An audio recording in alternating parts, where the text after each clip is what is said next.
Fans and critics alike have lavished praise on Ghost of Yōtei's spectacular rendition of Japan's island of Hokkaido and compelling samurai revenge narrative.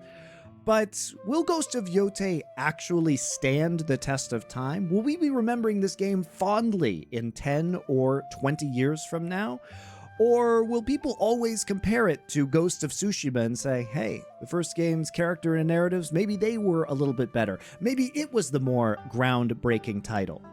Well, here at Post Game Clarity, we treat games as art. We take the long view. We do the in-depth analysis after playing all the way through a title, investigating a game from its gameplay mechanics to its visual aesthetic design and the narrative structure for games like Ghost of Yōtei. And so we start our episode today with the question, is the central narrative very compelling?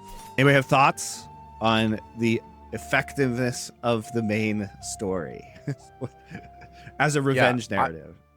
I think if you decide to make your story about revenge, you've made a very difficult choice, because it is one of the oldest narratives in storytelling. And so we all know the beats, right? Oh, I'm real angry about something that happens. I'm going to get revenge. Oh, revenge has made me a worse person. Can I break out of this cycle that I've put myself in now? And then the answer is either yes or no, right? So that's the basic beat of every single revenge story. So everyone knows it already. So if you decide to make a game about revenge, you better make all the stuff in the middle of it interesting, the twists and turns.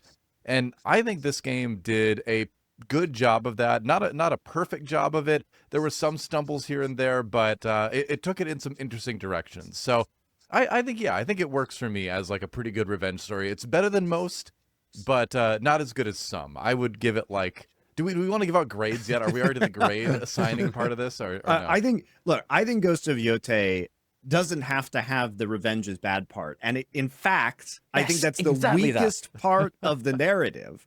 Because it's boring. No, because look, I completely agree with what Do's saying in terms of like make the twists and turns interesting. The way that you make a revenge story interesting to me is have a compelling point. What is your point you want to take away from the revenge narrative? And the problem I have in the very last act, which I think probably all of us, I would imagine, would agree is the worst paced and worst executed phase of the game. What is the lesson and learning they want you to take away from the revenge narrative? Because I have no clue, because I don't think it stuck the landing on it. I don't think it decided what it wanted you to know about revenges at the end of the game. All right. I think the game does a really good job of setting up the stakes at the beginning, right? Like the opening cutscene is phenomenal in my opinion. I think it's very cinematic, right? It's very intense with the sword like literally quite stuck into like Atsu's shoulder, like and she's pinned to a tree that's set on fire. It doesn't get much more intense than that after her family's been killed, right? And she's left for dead. And then you move into the sash that she's wearing, right, with the names. That's very clearly implied. I'm going to cross these names off of a list that I literally wear, which is quite foreboding. It's quite ominous, right? And when you interact with her, when people interact with her in the world, and when she goes to towns and people know who she is, they can see those names, right? And she uses the blood of the victims, the Yotei 6, to cross the names out. Awesome. And I found that to be really cool, really compelling, right? And as a gamer, too, like when you're playing the game, it feels like a completionist type thing as well. You know, when you're going through, you're like, all right, well, I'm going to do this name. I'm going to get the next name. And I thought the way that was set up was incredibly satisfying, because you spend so long and so much time to find these individual Yotei 6 members, go through the story that's attached to it, then eventually kill them and cross that name off of the list, especially because it's an open world game, right, where, you know, you could kind of approach it in almost any direction. And so you have this kind of big checklist that's a part of the character and the character's appearance. And I thought all of that was really well done. Like, I think it was such a compelling hook to get into the game and to feel really connected to this character. I agree. I think that the problem is that you can have a revenge story that doesn't necessarily have to have character transformation. Sometimes a badass revenge story is just a badass revenge story. And all the parts you talk about, Wolf, are just a badass revenge story with, I love the like taking the sword and wiping the blood to cross off the name. Badass. It's so cool. But here's the thing. You don't have to have some sort of deep emotional transformation about how bad revenge is. If you look at the stuff that inspired this game, the films like Lady Snowblood, that movie isn't about some emotional transformation about the character. It's just a badass revenge story. Look at other popular revenge stories. John Wick doesn't have to have a deep emotional resonance or character transformation. We just want to watch John Wick killing people in cool ways. Kill Bill. Kill Bill, exactly, which is based off of Lady Snowblood. Same stuff, though, right? It's a and it's bad like, Lady Snowblood fan fiction, but yeah. but these are all the aspects of like I think the question for me with Ghost of Yōtei is, do we need the attempt to have this deeper storyline which culminates in a very unsatisfying ending, because everything else about the game is cool. And in order to have that emotional transformation, you have to have a different kind of start where we're emotionally invested in the character from the get-go. But as Wolf, you say the ending is cool. Yes, the opening cutscene is cool. It doesn't make me emotionally connected to her character or her family. It just explains her origins in a badass way. And so for me, looking at this, I don't want it to be deeper is the problem. And so therefore, when it tries to go deep, I think it stumbles by the end, because even though you've had these flashbacks, there's still not enough meat there to really compel me that Atsu's revenge narrative is bad. Like, it also just doesn't convince me that revenge is bad. Why is revenge bad? Like, nobody can fucking tell me why the revenge is bad. In fact, it's basically coming from you, by the way. But so let's talk. Like, I think we should just talk about the ending, because it's just key to this, right? Well, hey, before we get to that, let me tell you what this game is really a story of, because that ties in with what we're about to talk about. The real story of this game is about an innocent little boy named Jubei who had something terrible happen to him and his family, and he put it all behind himself, and he made a new life. He has a wonderful child now. He's a successful samurai until his sister shows up again and screws up everything he's built, and then he dies in the end for no reason. And so really this game should be called Ghost of Yōtei, in parentheses, the tragedy of Jubei. Actually, Ghost of Jubei. He's just flaming you for Jubei, yes. Yeah. That's right, Ghost of Jubei, yeah. Because really, this game was about Jubei and his unfortunate series of circumstances. But by the way, that's how they try. Back to answer Monty's question, that's actually the device they use to try and explain how revenge is bad. At every turn, Jubei's like, "Don't do this," to the point where it becomes so contrived that they're like, "There are two battles going on. My daughter is over here. Option There are two wolves about you. Anyway, about wolves. Exactly. Exactly. It's like inside you, there are kill two wolves, the two wolves of Atsu and Jubei. I'm like, come on. Yeah. I think like, it goes outside you. Outside you, there is one wolf that sometimes shows up and kills people. That's how it goes, cool. right?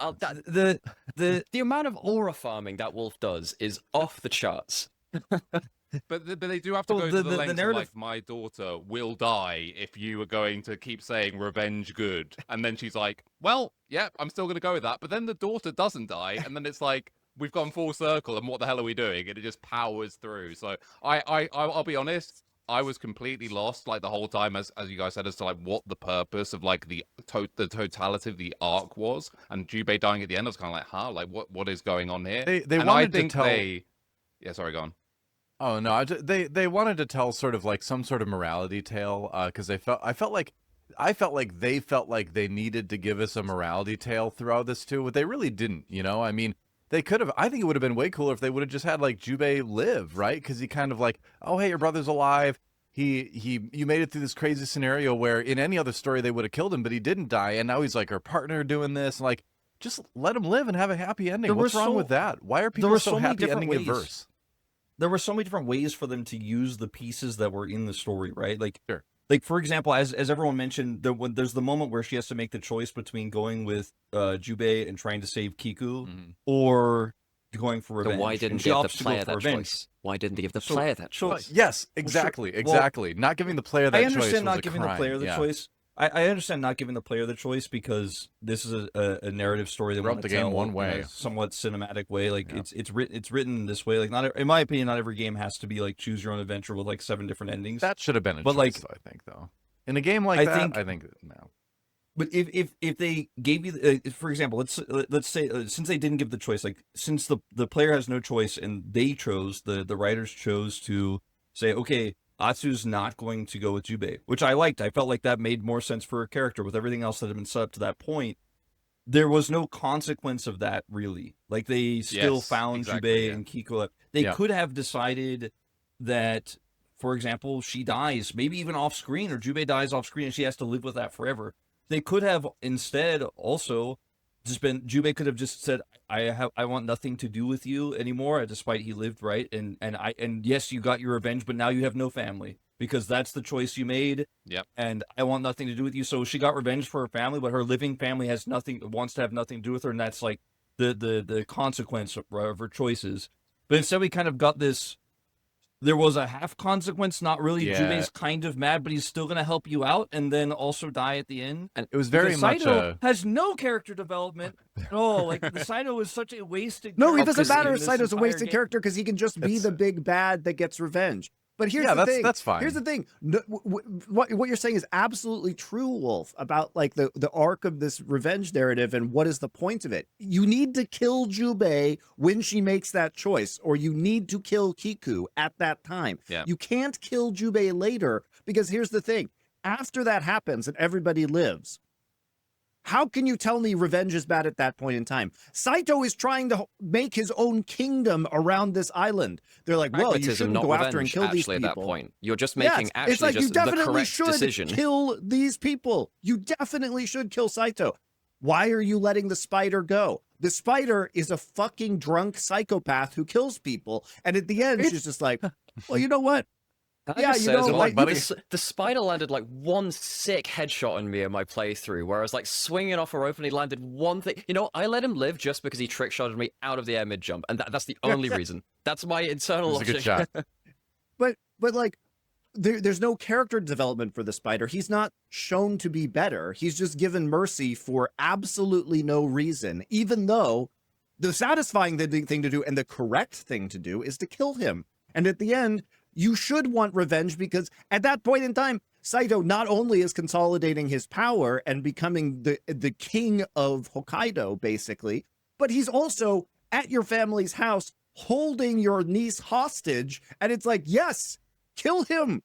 It is objectively the right thing to do. You can't be like, revenge is bad, but here's the situation where revenge is objectively the correct course of action. Also, we're going to kill Jubei for no reason at the end of this game because I guess we missed the opportunity to kill him earlier. It's true. There's a really funny side note to this too. So the voice actor for Jubei voices Yone in League of Legends. So now, by some incomprehensible means, he has now voiced two quite high-profile brother characters that have died in a revenge tale. What's the chances? He's getting typecast as this. That's it's the guy that dies in the revenge thing. Yep, for no reason. Yeah. So like I just feel that it took the entire wind out of my sails because I'm sitting there screaming at the game. No, you should kill these people now. Absolutely, they deserve to die.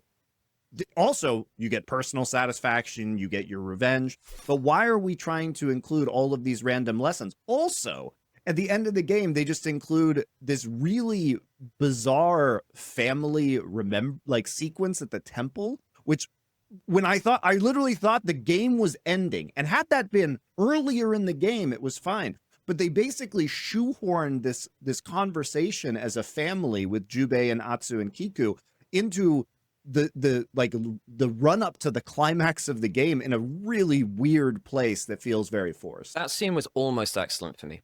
For me, that scene was almost excellent because, but much like much of the emotional material in this game, and I have to compare this to Ghost of Tsushima because I think this is probably the thing which that game did best. In Ghost of Tsushima, it made the player engage with the emotional material by choices. Now, it's a very risky thing to do that because if you do that in the wrong way, and I think it kind of did in this case in Ghost of Yōtei, it can come across as a bit cheap, a little bit tacky, and a little bit rushed potentially too. When I did the haiku in Ghost of Tsushima, when you were reflecting on loss, on remembrance, on legacy, on death, very, very heavy topics, and it sits you down and it says, choose how you want to word out these topics. I as a player engaged with that game on the level that it wanted me to, and I gained a lot out of that. I really enjoyed the emotional engagement I had with Tsushima, because I've never had that from a game before to that level, I don't think. Not in that way anyway, not in this genre of games. I was hoping that we'd see more of those kind of moments in Yotei with stuff like the art pieces, which Atsu drew, and of course the songs, which were, again, the songs were almost fantastic when you chose the lyrics, but I thought they were just a little bit off, and I don't think they quite hit the emotional choices on the head in the way that Tsushima's emotional choices did. So, let's talk about what we like about the Tsushima narrative, because as Wolf said, some of the strengths are the opening sequence. It throws you right in there. You get the revenge. It's badass. Yotei narratives. Yes. Yeah, it's badass. Like we focused a lot on the end, which is a letdown, but that's because a lot of the other stuff was really strong going into that moment. Yeah, I think the most and like I said at the beginning, I think for the most part it does a good job of telling the story it's doing. The whole Oni section was the best, which made me kind of sad because I ended up playing that one first, because you can kind of pick a direction. I went that direction, and that ended up being like the best zone, I think, in the game. The Oyuki stuff was okay, but like. And I thought, I liked how, they fought in the end and she decided against revenge, but then like they had fought, so she used her blood to cross off the name anyway. Great. That was kind of a neat little twist on like marking off the list. But then when she did the same thing with the spider, I was like, no, you already did that. That was cool in that moment, but now you're just reusing your own stuff. But, but we were talking about positives, right? So yeah, I think this game for me had enough little twists and turns to keep me entertained, right? I liked that Jubei ended up being alive, for the time he was alive. I liked that the Kitsune, ended up being someone who was like against Lord Saito and ended up saving her, and she didn't know that. That was a cool twist that one of the Yotei 6 ended up being an ally, I liked the idea of the dynamic between the two brothers, that one was sort of a loser and the other one was sort of like daddy's favorite and all that. That wasn't developed as much as it should have been, I think, but I think it was neat that it was there. Saito seemed like an interesting character that we never really got to know, Did you guys read the missives? Did you read the letters which turn up in the campsite for that? Because I thought that's was a pretty good way to do it. That. Well, that's why I'm saying that, because like they did a lot of like tell don't show, where they were trying to tell us the whole time that he was a really cool and interesting person, but they never really let us see that, and so just from a storytelling side of things, you have to do either what Monty was saying, which is make him the big bad and make him like this unknowable evil that must be stopped, right? And just kind of leave him mysterious, or really dive into him, right? And then really get us to know him and care about him, and then have that impact our interactions with him. But they kind of went halfway, but for the most part, like I said, I liked the way that the story kind of progressed in each zone. I liked the involvement of the Ainu people as well, where that zone was almost kind of like an intermission, essentially, where when you're in that zone, you're not really going after one of the Yotei 6. You're dealing with like Saito's effect on the area, but you're really sort of learning about the Ainu people and all that. So that was kind of a neat, intermission zone sort of. So I liked my progress through the game for the most part. So I want to be positive because I like playing the game, but that ending just casts such a shadow over everything for me. It's hard not to talk about it. It's hard not to rant about it. It's the most recent thing that. Well, that but saw. I think why it's the ending so disappointing is that it just doesn't have to go like where this story succeeds. We talk about how perhaps the ending doesn't have a lot of emotional weight, and like the revenge is bad narrative just doesn't land because it's poorly executed and unnecessary. But the reason why it's unnecessary is because you can take a stock cinematic samurai revenge story, and the way you make it interesting is with the twists, and the twists that they do are good and interesting. They're interesting enough to carry the narrative, right? Yeah. You're in for a standard revenge, or you should be in for a standard revenge experience. And what makes it interesting is the fact that Oyuki was the kitsune and that she saved you, and then you're developing a new relationship. What is interesting is that Jubei lived, and you're trying to sort through this new relationship that you have with a brother that you haven't seen in years, who also, because he is now a samurai, has a very different value structure and is part of a social class in feudal Japan that you would never have had access to if you had just been raised by your parents in your childhood. He's moved up in the world in a lot of ways. And so these are the interesting aspects that color like Atsu's character and the narrative. And her, for example, are also the flashbacks sequences that we have where we learn about her relationship with the family, which are extremely well done, I think. The conclusion of the Oyuki storyline, where she is trying to process like her parents' death and her mother's death in particular, whereas the Oni storyline is about her father's death. These are all really well done, where it's like compartmentalized. You're exploring her relationship independently with each of her parents. These are great, aspects of this game. And so for me, that's why the ending is not necessary the way it is because we already have the emotional resonance and we can just have her continue to execute her revenge plan. And I don't feel hollow at the end because all of these other things have already occurred. And these are the I think, very good strengths of the story. Yeah, where I think this game really succeeds in a revenge narrative is less about the narrative, actually, and about what are the personal impacts of revenge. I think they do a very good job of showing actually what happens when revenge becomes all-encompassing. You learn very quickly that Atsu has nothing else besides revenge. When you find out that her brother's alive, she has no idea what to do. When you find out about the kid Tsuno's the killer, goes completely against her world understanding of things. Even things like, say, the assault on the Oni's castle, where very constantly the dialogue between her and Jubei is actually about the danger which she puts people in around her because she accepts that risk for herself because that's just all that she knows, and she accepts that as part of a worldview but doesn't understand how it affects anyone else around her. That's the stuff which I find very compelling, and that it did very well. Yeah, the moments in the assault on the Oni castle where constantly Jubei is like, what about all the people who were held prisoner there? And she's like, well, I don't know, that's not really what my life's about. I'm not really about that. I thought the stuff with the flashbacks with the Kitsune and the Oni in particular were very cool. Because Oni obviously always are their thing is they wear masks, right? The Oni masks, that's what they do.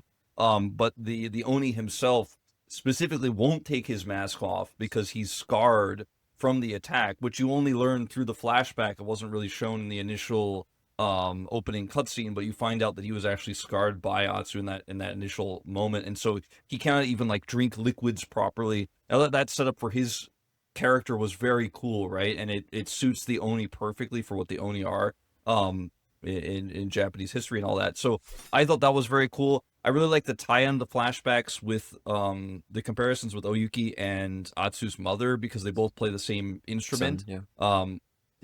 And so that was very cool. You could see why Atsu might have wanted to forgive her because she has that tie-in with her mother, reminds her of her mother in a lot of ways.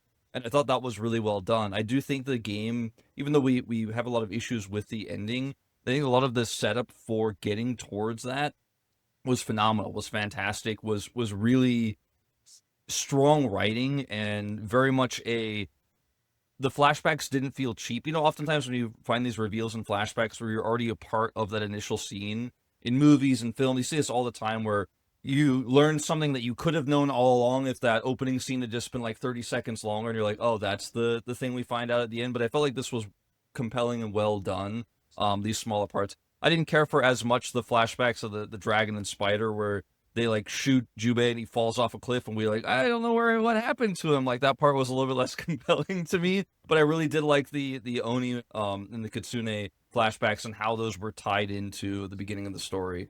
I mean, I have a theory on why because I think most people would probably agree that this game is quite early heavy when it comes to the strengths of like the narrative or whatever, and obviously you get to make the choices at the beginning about which of the Yotei 6 you go after and so on. But for me, I think Wolf nailed it when the start is like just pure Kino. Like I thought the opening cinematic was brilliant. I think the optics of like seeing all of the Yotei 6 there was like really cool. Obviously taking loads of inspiration from like Eastern and Western media.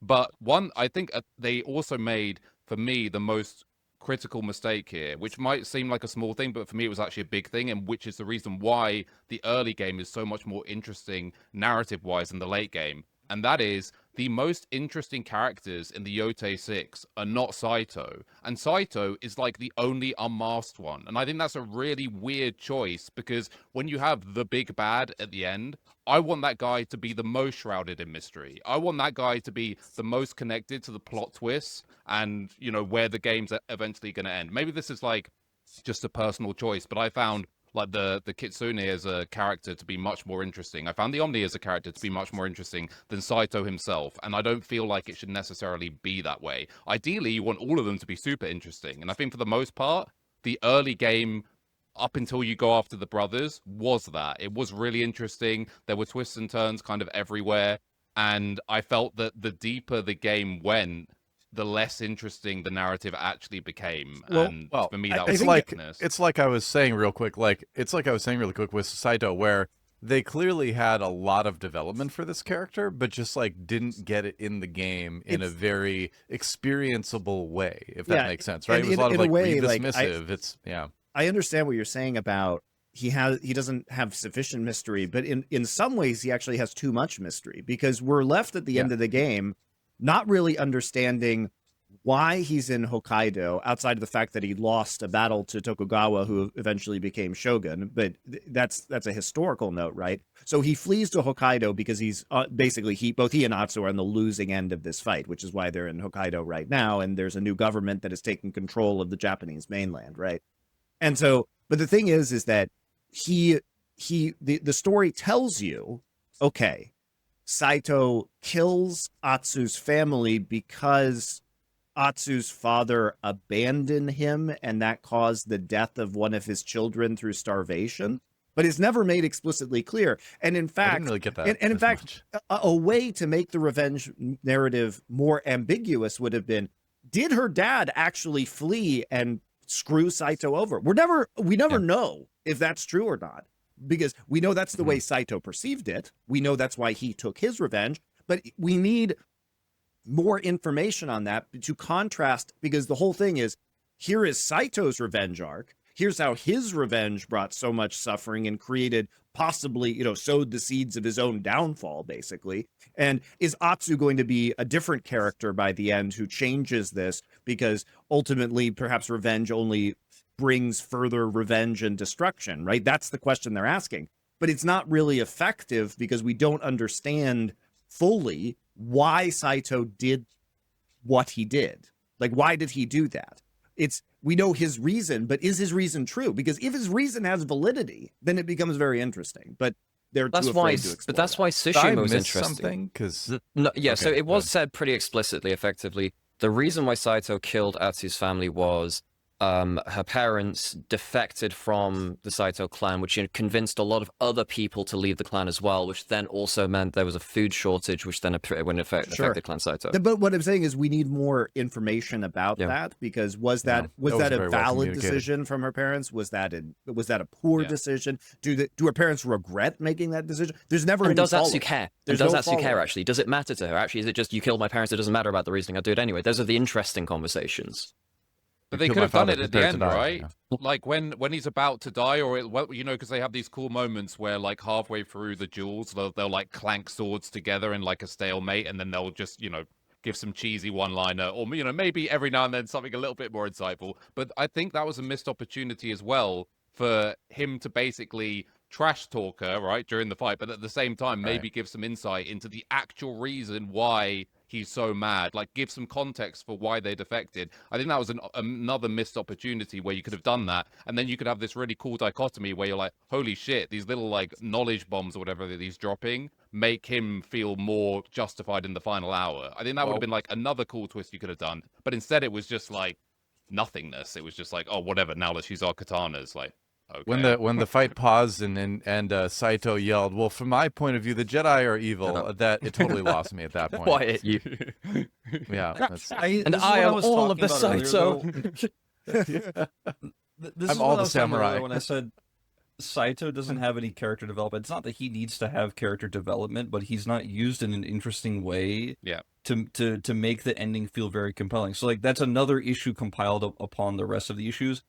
Like, we give that monologue, I think, the first time you interact with Saito, the first time you duel him before he has to then escape because of the attack, you learn that his viewpoint is kind of like that the Shogun are too controlling, like he wants more freedom. One of the cool things I found about his character, and when you interact with his camps and stuff like that and with his army, is he's like, no, women can fight.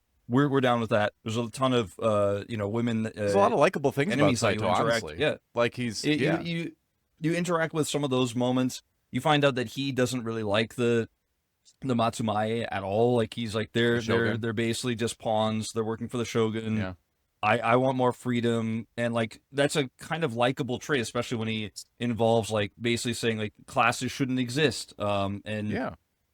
Because there is that dichotomy with what is made and set up with Jubei and his part of the story where he's like, no, you're basically just a Ronin. You're not ever going to be involved in anything we're doing. Like you can never be one of us. Like we're very strict. We have a code. We believe in laws. We believe in the system. And he's always like, my boss is not going to be cool with this, by the way. I'm doing this because you're my sister and all, but like we send an email about this real quick. Don't tell the boss. This all goes to like. Oh, go ahead. I think just to finish, like I think Saito creates such a great foil to that as a concept, in that he's like, I'm all about more freedom. There's and great it's a depth little to bit that vague too, because he's killing the Well, wildlife this at the all same goes time. back to. I mean, that's the thing. This all goes back to what I was saying about Saito, where I do think he's an extremely well-developed character, but that development isn't brought through in the game. That development is like in the Sucker Punch offices on somebody's hard drive, right? I'm sure there's a ton of great writing and development around this character, and it's clearly out there. It's just not very well communicated to us through the game system, you know? Part of that I think is fun, though. When I see it, I think I see a great character that we get like a little keyhole view of, but we don't really get to see everything they did. I think that's the kind of thing where it's like you write a story and this character is amazing in your head because you know everything about it, but you just don't get that stuff onto the page enough to really get the full picture for the reader or the player in this case. Which is missed opportunities. Yeah, it is. It's a lot of missed opportunities. Don't mind some of the subtlety, though. Yeah. Some of the subtleties are fine there, because, for instance, I really love what Wolf was saying in terms of, like the dichotomy of actually, in terms of Saito is way more progressive than the Matsumae and the Shogunate and whatever. But he's also described to be this actually very shady mover and a master manipulator, and there is something behind those words, and you find it very ruthless as well, absolutely. But in some of the missives, he's talking, about how Hokkaido and Yotei is an untamed and wild place, and the Shogun is trying to tame it. And then you find out as the game goes on, well, who's killing the wolf dens? It's Saito. Saito's killing the wolf den. So actually, who's doing the taming? Who's actually backing up their words? So there is a progressiveness, but there's a pragmatism to it. And I think that Saito is trying to hide behind progressivism to actually deliver some quite insidious stuff in there too. Now, I would have loved to see that, and as Monty and Do have said it here too, in terms of, I think they need, that's the stuff which is more interesting to me in terms of actually, at that point, is it a better revenge story to say, actually, this guy is actually doing some very interesting stuff here. He's being progressive. He's changing some cultural values. You still have that personal grudge against him. He killed your family. Is that a trade you're now willing to make? Will you kill someone that was obviously doing something different? They do tell you he's a manipulator throughout everything too. They do tell you he's a manipulator. So you're kind of like, yeah. I also question whether his goals are actually noble in terms of egalitarian, or if they're just utilitarian, and I'm going to throw any number of people at this problem, no matter their class, to consolidate power. And what is he going to do when he's in power? And I think, Nymaera, you're right. Like, look at the wolf dens and the way that he is trying to tame the wildness. And obviously these are really important arcs within the story, because the idea here too is that who is native to Hokkaido? Oh, it's Atsu, right? She is one of the few natives who leaves and comes back, and that she is the point where she speaks the Ainu language, by the way. Very few people do that in the game. She speaks it. Yes. And those are the native people of Hokkaido. So she is ethnically Japanese. I don't want to go into the historical accuracy of this, but in any case, she would not be there. But regardless, like, she herself is technically colonizing the land of the Ainu, but she at least is interacting with it, and she is more one with the land. The land also, through the wolf and your interactions with the wolf, is responding to her and is supporting her. So she is that representative of the wildness versus the civilization, the colonization that's coming in, that's taming the landscape. But Saito is definitely the one who is doing that, because it's not the Matsumae who are out there killing all the wolves, right? It's very explicitly Saito. And in a way, Atsu is a vessel for the wildness of Hokkaido to take revenge on this, like, civilizing force, which I think is a key kind of underpinning narrative, and one of the most effective ones of this game. Yeah, I actually, despite the wolf never really coming into the main narrative in a major way, the wolf doesn't join you for the boss fights or anything like that. And to an extent, Which I think that would have been bad. Actually, I think that would have dulled it down. It would have been a little bit too supernatural, I think. Which this game isn't. It's not fantasy. There was a world where they could have had the wolf come in and tear the throat out of Saito at the tree. They could have done that. I much preferred it in the way that you have like the wolf symbolizing the hunt that Atsu is on as well. Very clearly, the wolf is a mirror of Atsu in the wild world in a lot of ways. And you see, as you clear through more wolf dens and stuff like that, actually the wolf gets closer to Atsu and gets more comfortable with them in the same way that Atsu, as she rediscovers characters which know her. One of the biggest things about this story, compared to, say, Ghost of Tsushima, most of the characters in that story know who Jin Sakai is, and they have some sort of understanding relation, and they have that rapport already. A lot of the people in Atsu's story in Yotei, she's reconnecting with them for maybe the first time in 16 years. A lot of people who don't actually know her. So it's her kind of like slowly tearing down these personal defenses to get closer and re-socialize again, in the same way that the wolf is kind of doing that to Atsu. And at the end of the story, after the journey is done, the wolf finally really lets Atsu kind of, touch the wolf in a way that hadn't happened through the whole story, and then parts ways on good terms. I thought that was a really beautiful narrative, kind of just along the side of it. That was a very good symbolism. I mean, I think one thing we can discuss is the symbolism in Ghost of Yōtei is very interesting. So, for example, the Ginko tree, which is half dead, it's the left half of the tree, which is where she is stabbed in the shoulder. You later on, and the implication, right, is that perhaps her past is the part of her that is dead, and her future is the part of her that is alive and flourishing. But the use of the Ginko tree and the symbolism is really good. I believe at the end of the game, they have a shot where Kiku is on the flourishing side of the Ginko tree and Atsu is on the dead side, which is just a beautiful framing and excellent visual storytelling and symbolism. And so I like all of these elements. And again, the problem is that this game is, I like it when it shows us this stuff and it doesn't tell us the stuff. Like, I really liked the arc where she is processing the grief of the death of her mother and father. The Oni story processes the grief of her father's death. The mother's death is processed through the Kitsune storyline. You have these really awesome moments where she decides to basically forgive Oyuki, and then that comes out in the composition of this song. And that is her way of finally coming to terms with what happened with her mother and dealing with the relationship of her mother. And she has her shamisen at all times to remind her of her mother, just like she has the painting to remind her of her father. And these are quiet moments in the game in which you can reflect upon these relationships. This is all really, really well done. And these are the emotionally resonant moments. And so, like, again, this is why the ending is so bizarre. But what I like about this game is that you have the Oni and the Kitsune are so clearly tied into visiting aspects of her past and processing that emotion, which is why, again, the ending is not very good in many ways, is because it's literally, I couldn't believe they did this. They literally have Atsu like hugging young Atsu. And I was like, yeah.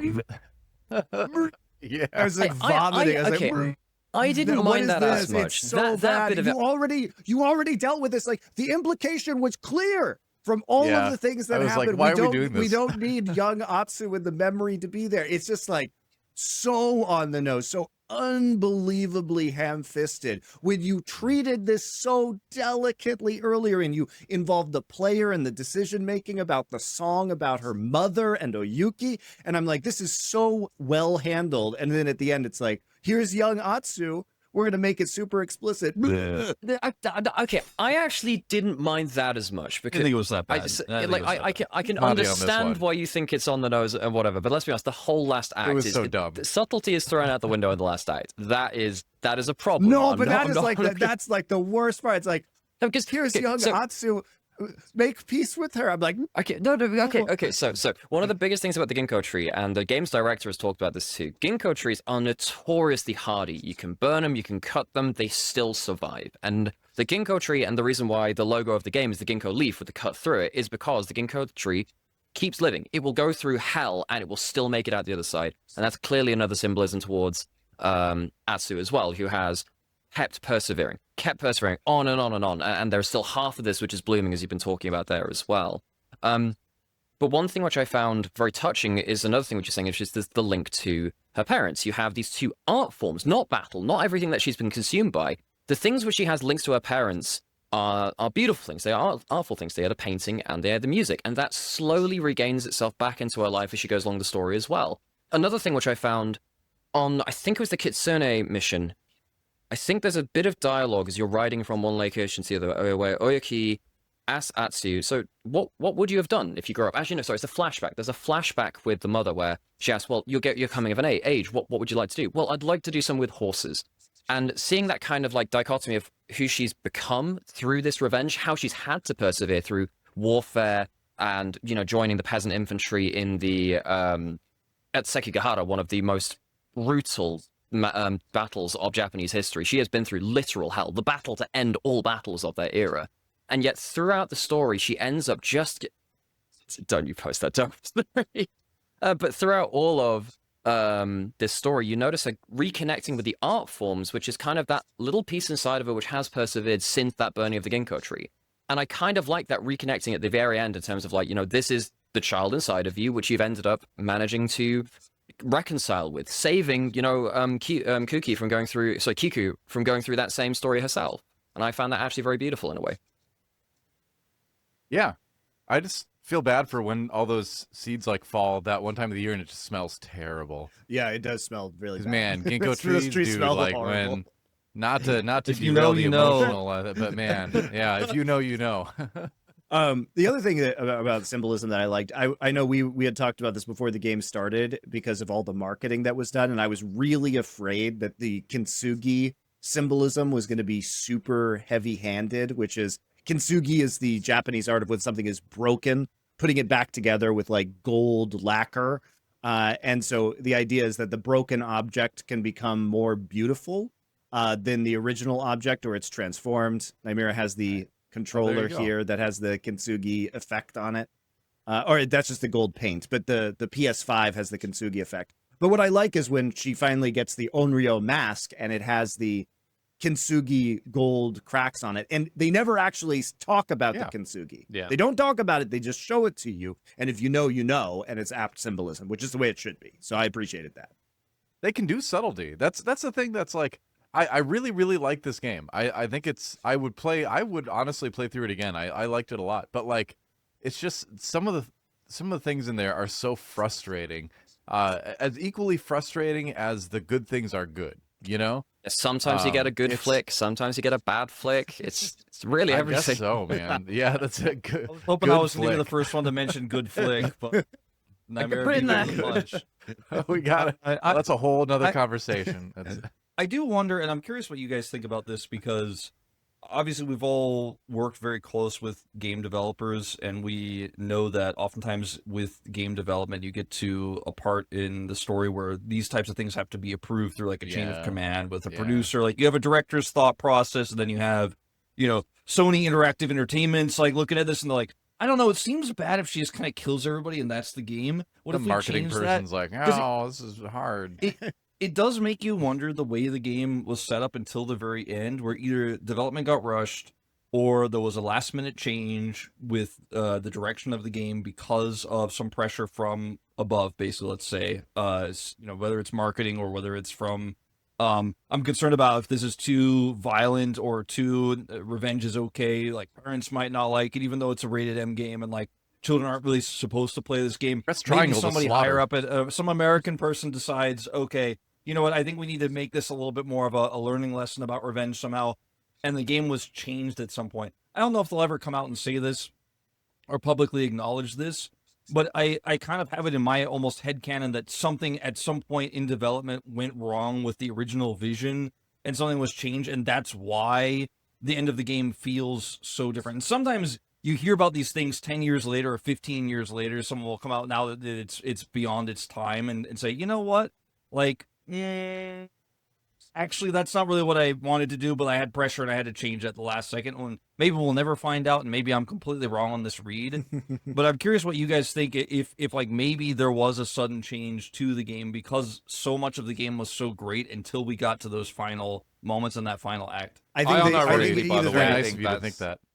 Sorry, I unironically think that development. I actually think most likely, this is just a guess, that there was a deadline that had to be hit, because thinking about it now as well, like the whole game culminates in like them going back home, and that obviously the duel with Saito or whatever, and they just shove like so many tropes into like 2 minutes. It's like, how do we deal, to come full circle, how do we deal with the revenge is bad thing? I don't know, but she's gonna burn the sash. That'll do. So it's like, oh, this is no longer about revenge. But it kind of is, because you're going to duel him anyway. You're not going to let him live. In fact, you're going to get 2 katanas and drill them into the tree and be like, that's irony, bitch. Then you've got Jubei, who randomly just gets involved in the fight, like, partway through and just dies. And then this all happens, and you've got, like, the onlooking child, like his literal daughter, horrified, looking on, with the other main character there, who's also just, like, a member of the crowd at this point. Also the flashback to young Atsu.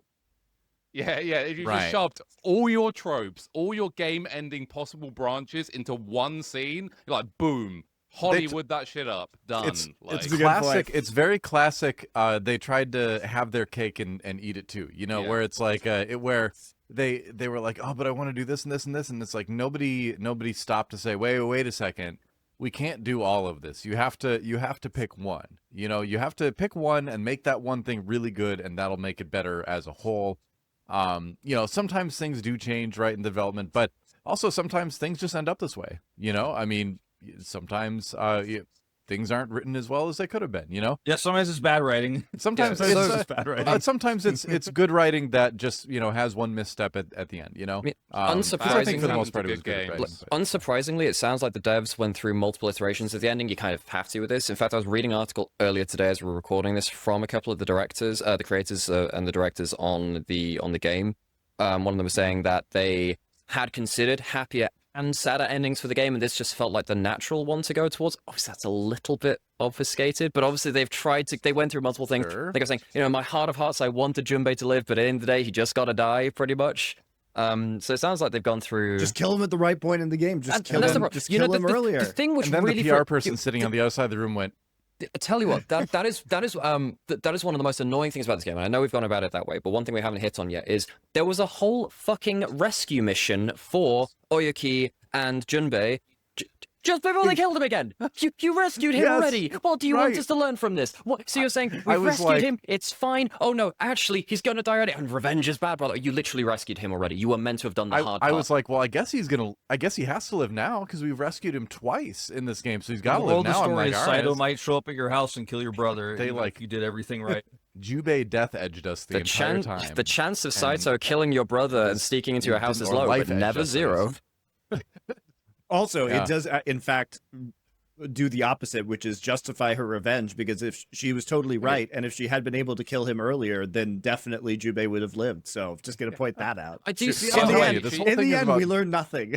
Jubei's bad day. She burns the sash before he kills Jubei. So it's like, is revenge back on the menu? Like, what's going on here? Like, she's like, hold up. And she just like takes out a new sash and just writes Saito. We learned nothing, but we now. hit the Onryo's howl stance enough to just T-pose on enough people. We aura farmed so much and learned 0 lessons. Wonderful experience.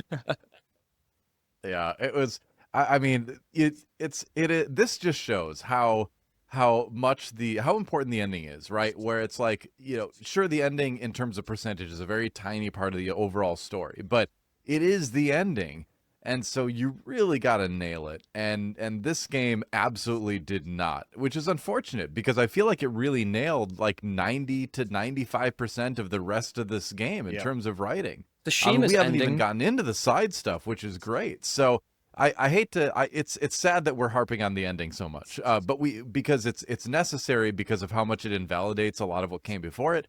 But it is what it is. You gotta, as commentators, you gotta call it like you see it, right? I think the reason why we're harping on the ending so much, and particularly from my perspective, the ending of Ghost of Tsushima, where Jin Sakai duels his uncle, who should have been his father, and it's a duel to the death.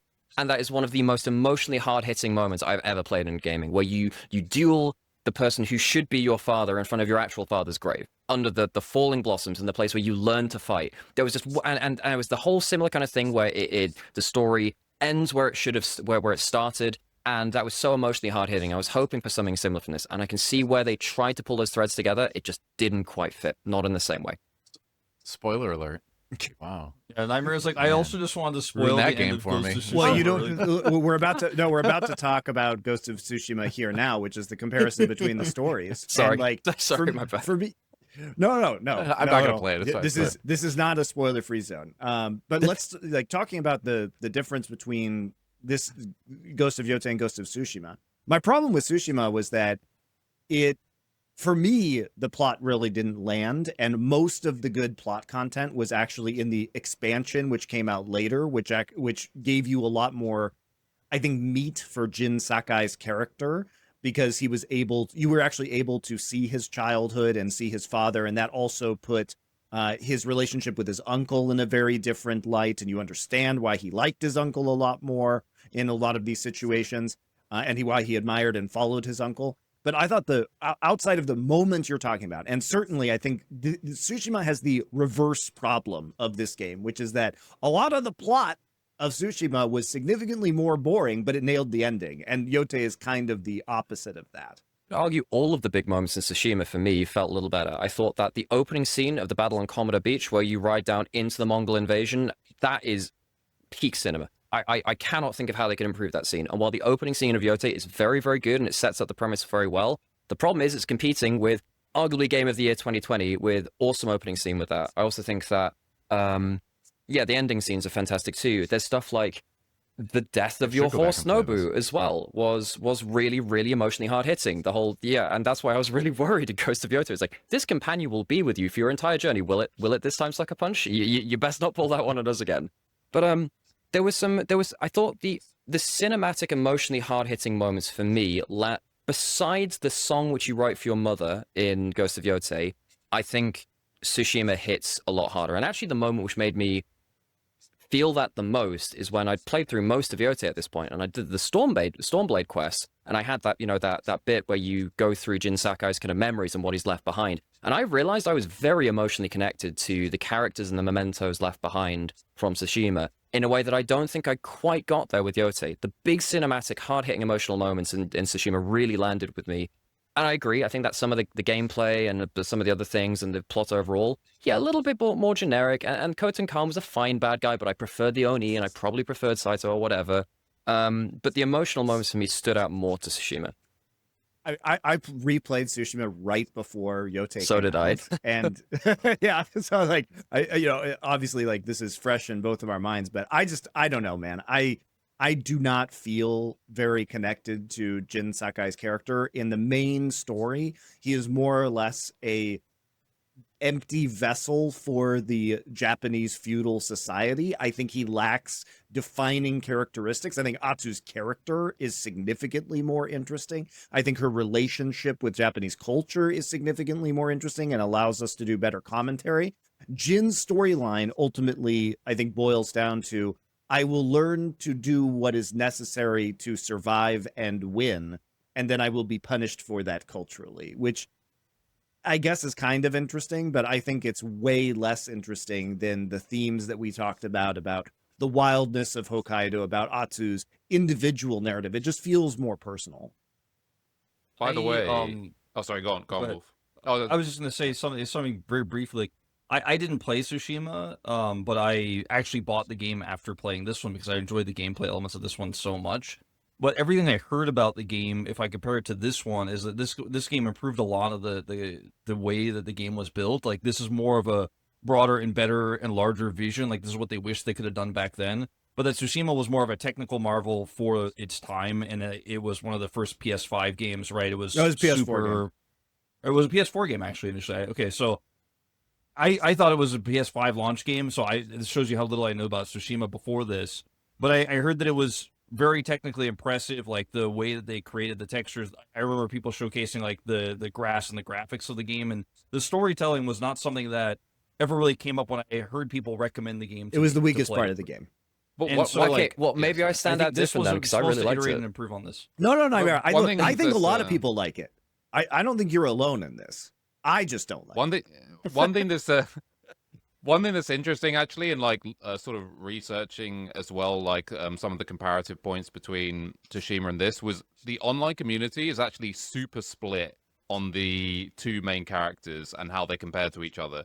I watched like some reviews and some other content around it. And even the individual reviewers are like very split on like, oh, Jin was a much more interesting character, no, Atsu was a much more interesting character, and yeah, Jin was an empty vessel and so on.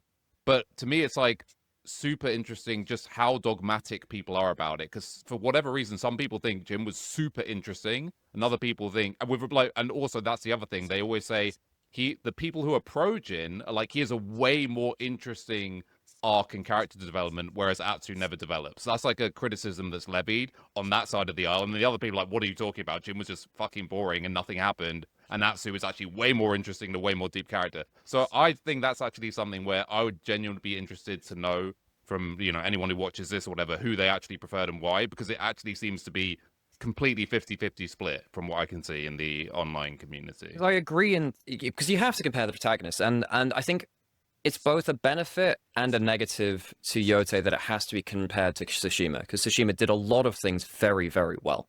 And Yotei has had 5 years extra development time. You know, it's been really, really impressive technically, and I'm sure we'll get into a ton of the gameplay stuff later as well. The thing which I found very interesting about Jin is that despite him being much more of a blank slate of a character, it's the kind of story which allows that kind of character to shine, because at that point in time, it was a big time of change. It was the first Mongol invasion. The samurai's warrior culture and one of honor was vastly challenged, and Jin is a benchmark for that. And he suffers a massive, massive loss at Komoda Beach, and he loses all of the samurai there. And he has to learn about honor versus pragmatism, tradition versus pragmatism, and how actually family is tied up in that too. And while it might not be as much of a personal story with his own personal feuds and his own personal development, he's a great vessel to experience that through, and I really enjoyed that. Whereas, you know, with Atsu, it is much more of a personal story about the personal toll of revenge, and also how can you move past revenge once it's done, regardless of whether it's good or bad. How can you move past that? For me, I see the protagonists as vessels to do very different things. And I really like Jin Sakai. And I actually really enjoyed the way that they used a lot of symbolism in that game as well. So, for instance, one of my favorite things about Tsushima, which doesn't land as well in Yotei because they just ported over the system. You know how you have the guiding wind in Yotei? So in Ghost of Tsushima, it is very explicitly said, basically, because the opening scene is, look, your father has died. You must move on. And there's a point after you're beaten by Khoten Khan and thrown off a bridge and you end up washing up on a beach, where you look for guidance. You don't know where to go. And your father is in the wind, and your father guides you through this. So the guiding wind is explicitly said to be, it's your father guiding you. And that's very important around that period of time too, because actually the Mongol invasion was eventually destroyed by a great typhoon. So it all ties together into the moment of that. So while the guiding wind is very cool in Yotei, I feel like they've just ported over something which was very subtle in some ways around Tsushima and worked very well and emotionally hit me very hard, because the whole game I realized actually Jin's father is guiding them to a certain degree. In Yotei, I'm like, well, it's just another wind. And that's one thing which I didn't feel, it just felt porting it over didn't feel quite right. I understand why they did. You have to, right? It's a very good system, but it doesn't maybe hit the same. guiding wind is just the dead parents we had along the way. Oh, Jesus Christ. Yeah, that'll, and you know, beyond this point, it'll just be the wind of Jubei, you know, Ghost of Jubei coming right next, right after Ghost of Goro. I just like to think it's a low pressure system moving through that, like, it just happens to be perfectly aligned with where that shrine is nearby. The Japanese have weather machines! I just find Jin's character to be really boring and also lack individual agency, because he oftentimes is like, well, I guess he effectively just does what a lot of the side characters in the game tell him to do. It's like Yuna's like, well, you should just ghost out and kill people. He's like, I should do that. It's like, what? But the first time he chooses not to, and uses Wolfsbane poison onto Castle Chimera, that's a huge part in the story. In fact, actually, there's a whole lot of symbolism around that too, in terms of the thumb which sticks out, the nail which sticks out will get hammered down. That's a big part of parts of Japanese society. The first time he actually does his own individual agency, lands him in a heap of hot water and then makes him an exile. But the thing is, you never experience the internal conflict. At least with Atsu, you see change. He burns his adoption papers in front of him. There is internal conflict. The internal conflict you see is all in the expansion, which is the Eagle's mind control drug, right? And I think Atsu, at least, you have a lot more interaction with Kiku, and you see her relationship with Jubei and her thinking about the things that she's doing and coming to realizations. Anyway, I think people will definitely take different approaches to this. Which is good. It's a fun conversation to have. I view Jin as actually a very interesting way to see the change in culture.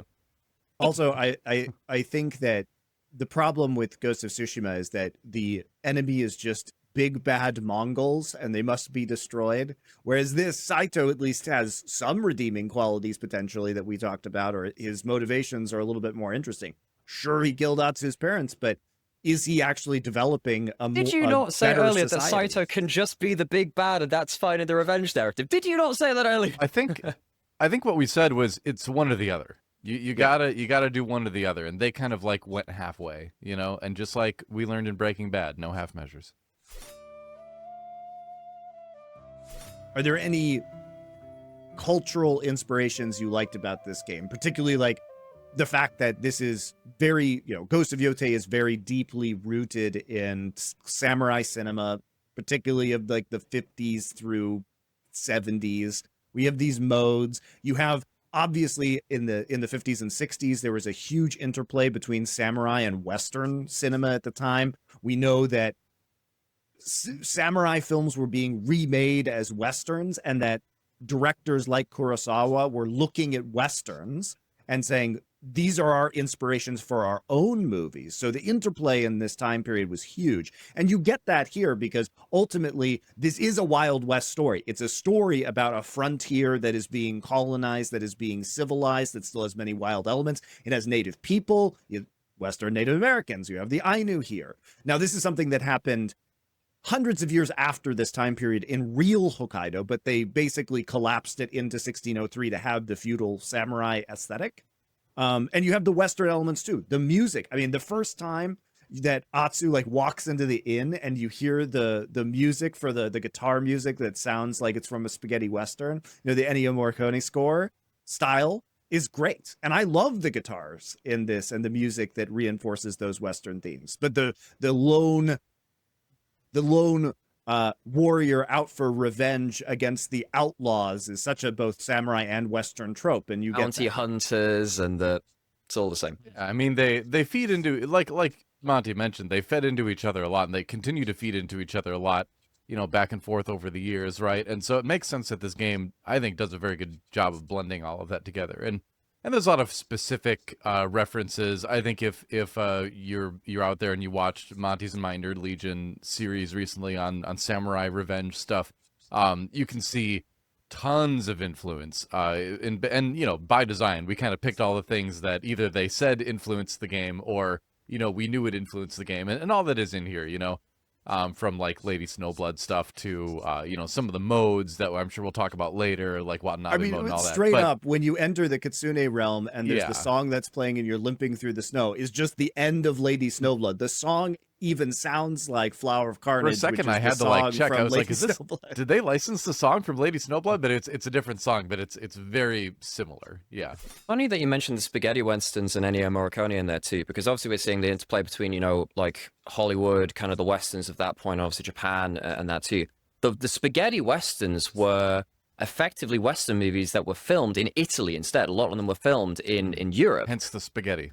Hence the spaghetti Western part of it. And there's an important part of cinematography that comes into that too, which is present in this game, which is the close-up of facial expressions. Whenever you go into a duel and you have and the eyes start to really squint and and the grimace and the very strong facial expressions, and then close up on the swords and stuff like that. That is straight out of Ennio Morricone. So what we have is like this whole chain of events of kind of samurai movies impacting Western movies and vice versa, and that being imported. Or rather, like the production being imported over to Europe to then go back over to the States and be sold there. It's a whole global chain of effect. And if you think you've never seen the impact of this stuff, yes, you have, because you've watched Star Wars. Because Star Wars effectively is always influenced us by this too. Initially George Lucas wanted one of the great Kurosawa actors to play Obi-Wan instead of Alec Guinness. That's who he wanted at first. Like all of this stuff has made its way into modern pop culture just through different steps. Which is interesting is like Kurosawa was highly influenced by Westerns, and then he made movies like Yojimbo and Seven Samurai, which then turned into Westerns, Fistful of Dollars and The Magnificent Seven. And then all of this got basically turned into Star Wars later on. And, you see this in the shots, like you say, the close-ups on the eyes and the music, the leitmotifs that go along with it, which is like straight out of, the Good, the Bad, and the Ugly, right? And the Dollars trilogy.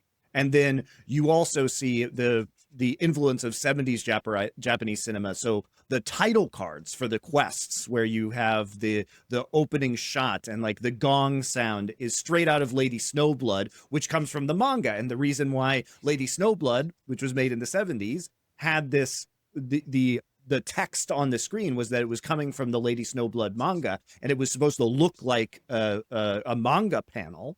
And so you have the text on there, and then the single, more or less still shot. Maybe there's some wind blowing or, you know, some moving elements. But I love that about the game. The cinematic moments of the game are some of the best parts. When you're escaping to Oni's castle, fucking badass. Like, and they really took this in Tsushima as well. You talked about Komoda Beach and the start of that game.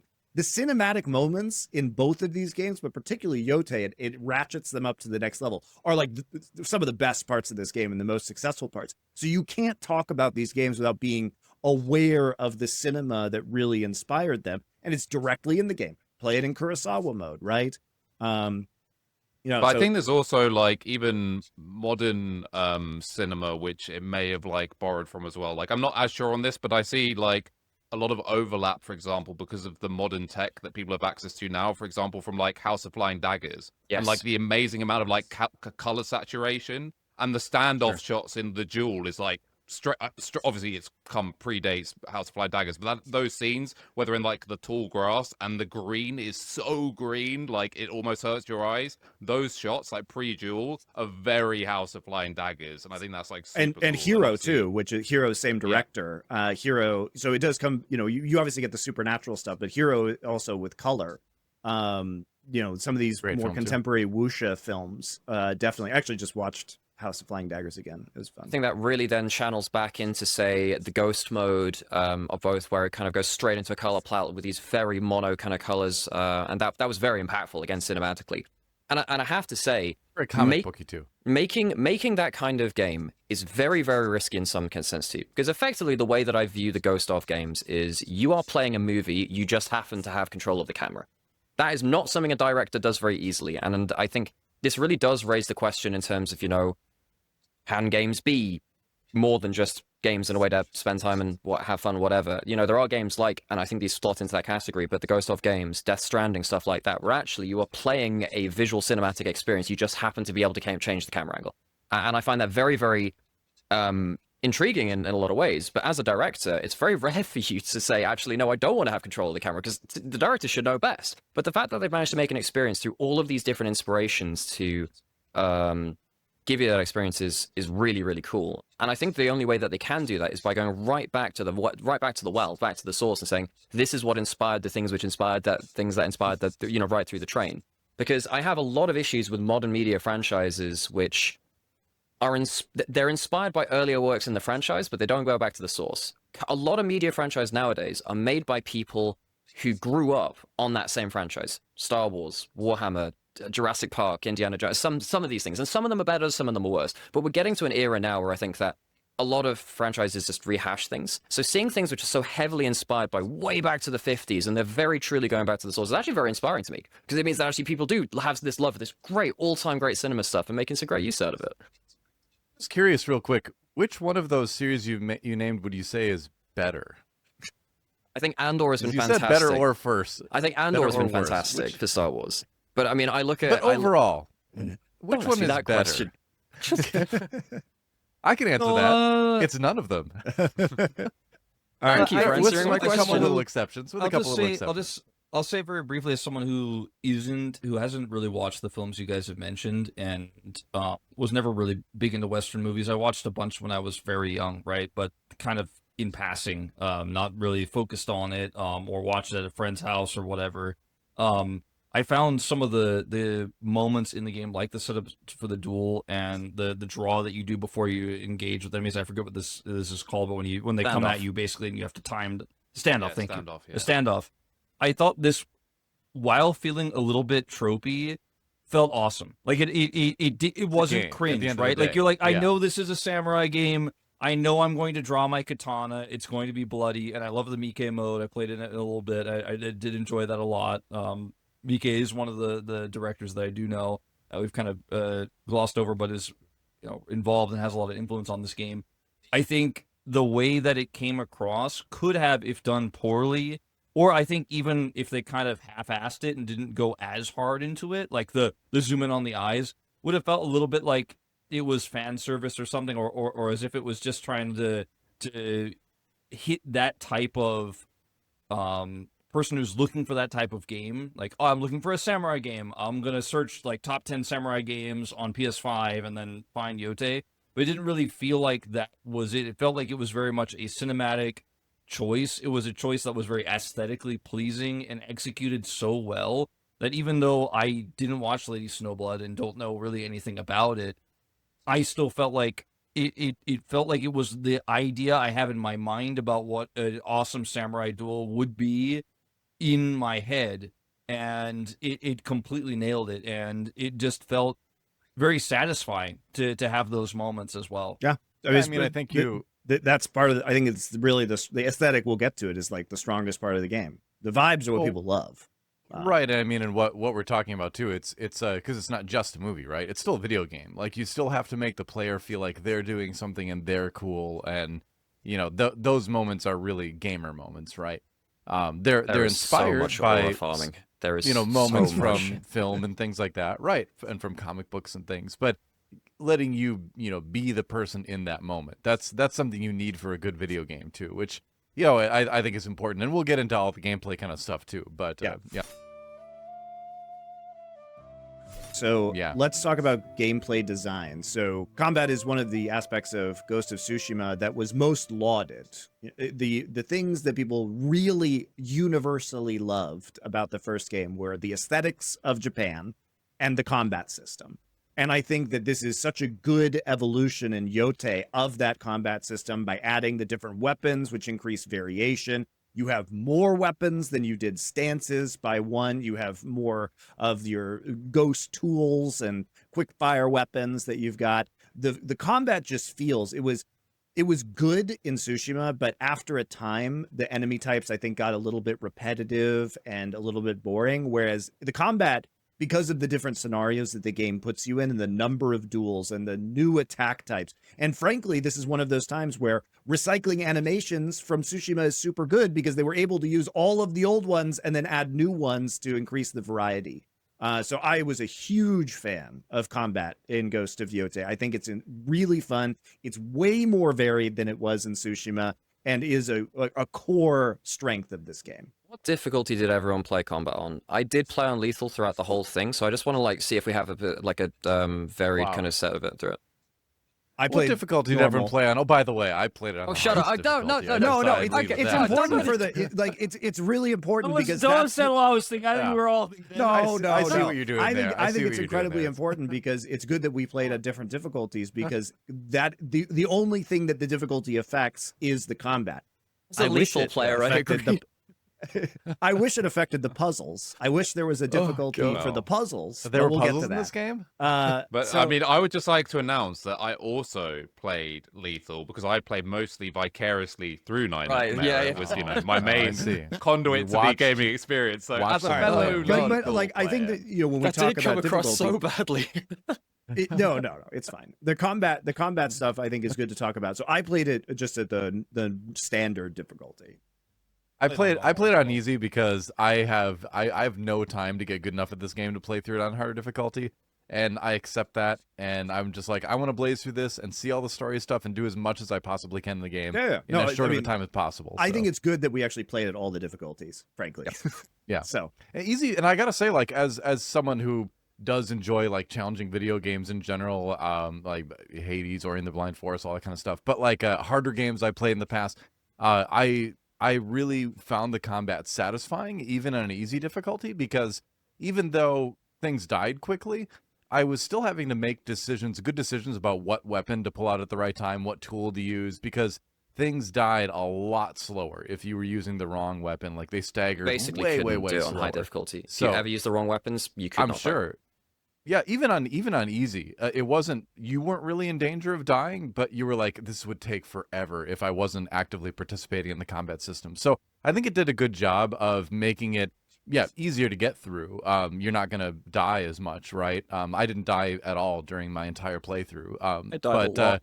which, well, right, but I was playing on easy, but I still found the combat fulfilling in that, like, it punished me in terms of time, and I was playing it on easy specifically to save time. Yeah, so I was still forced to engage in the combat system, which was what great. you're saying, I thought that was awesome. What you're saying about using the right weapon could be boring if you didn't actually have the creative elements of the quick-fire weapons in order to vary the gameplay. So it feels like the weapon type is the system that rewards you for doing the right thing, and it's very clear, but it's not that there isn't a free form way to play the game, because you vary up that with, are you going to use a smoke bomb and try to assassinate people or disappear? Are you going to use kunai to stagger people? Are you just going to blast them with a pistol or throw a grenade? Like, there's so many different ways to or pocket sand. Pocket sand, that's right.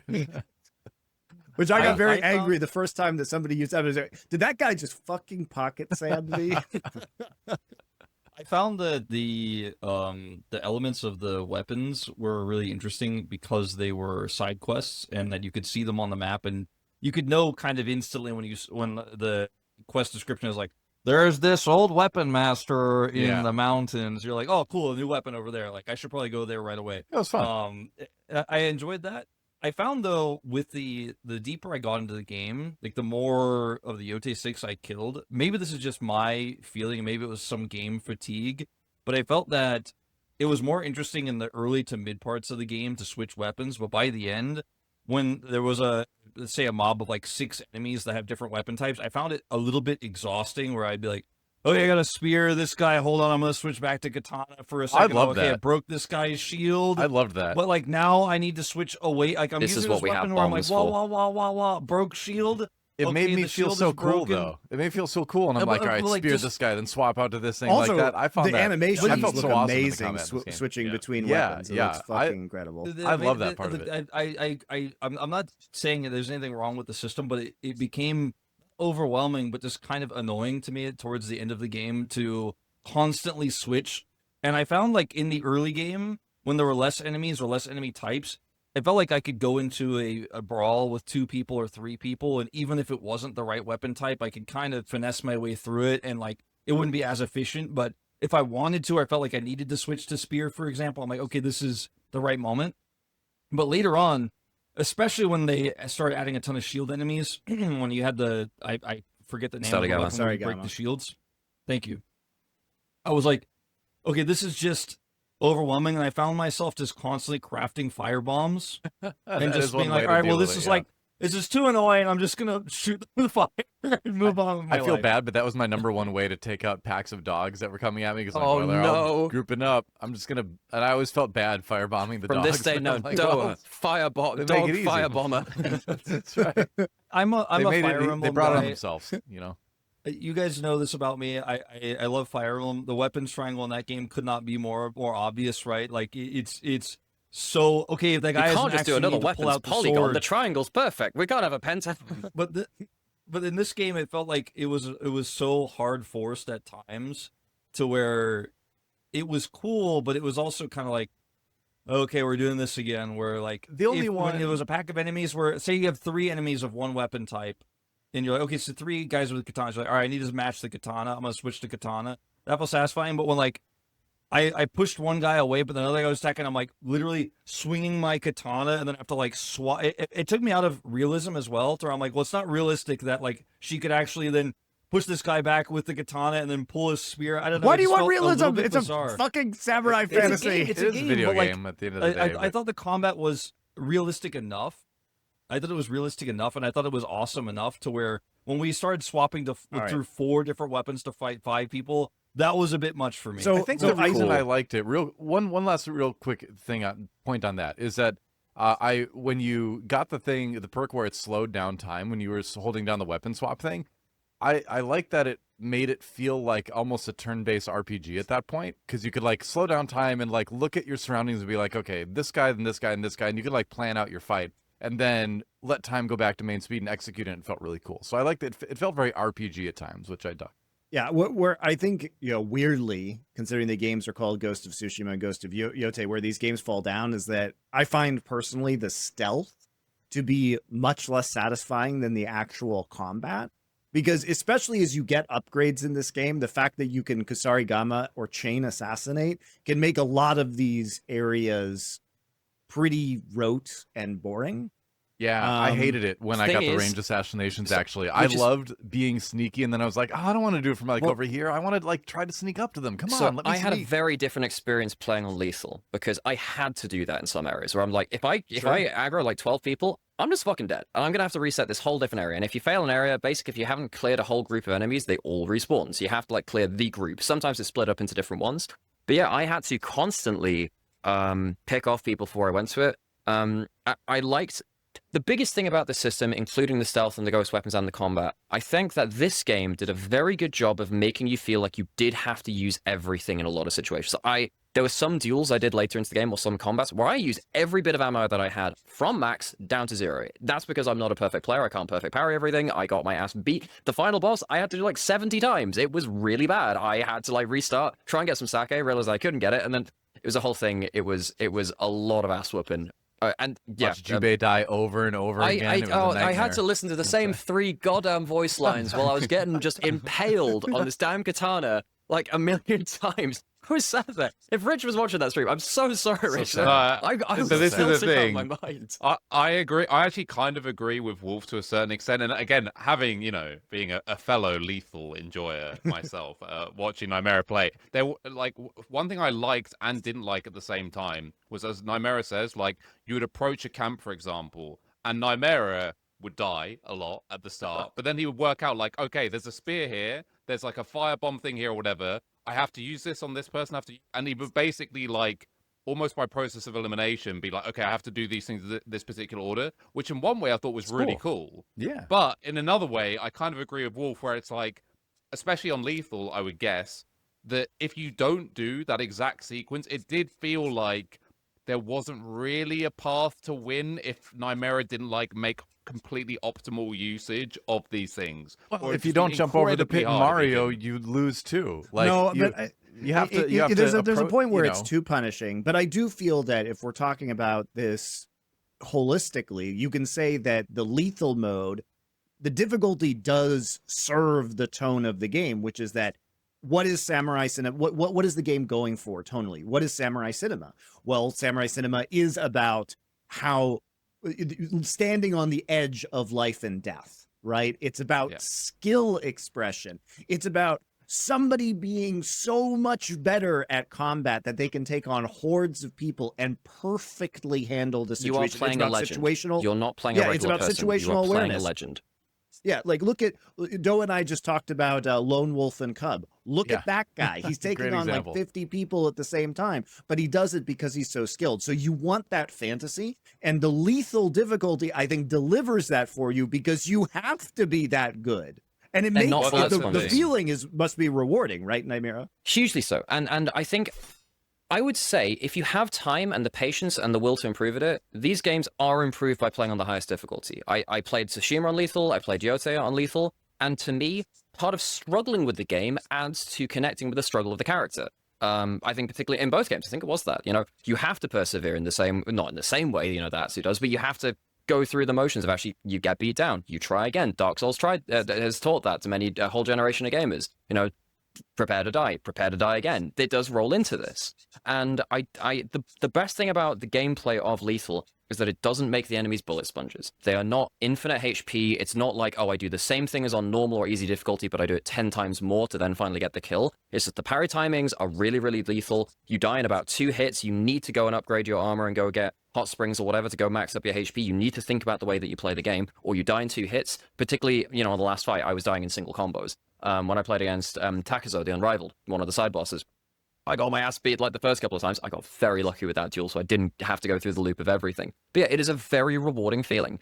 The one thing which made it feel frustrating, and this happened to me on the Dragon and Spider fight, and it happened on 1 or 2 others, with the weapon swapping system, because it was so punishing, I had to be very, very aware of when I was switching weapons, because particularly when you get towards the late game, enemies are using 2-3 types of weapons.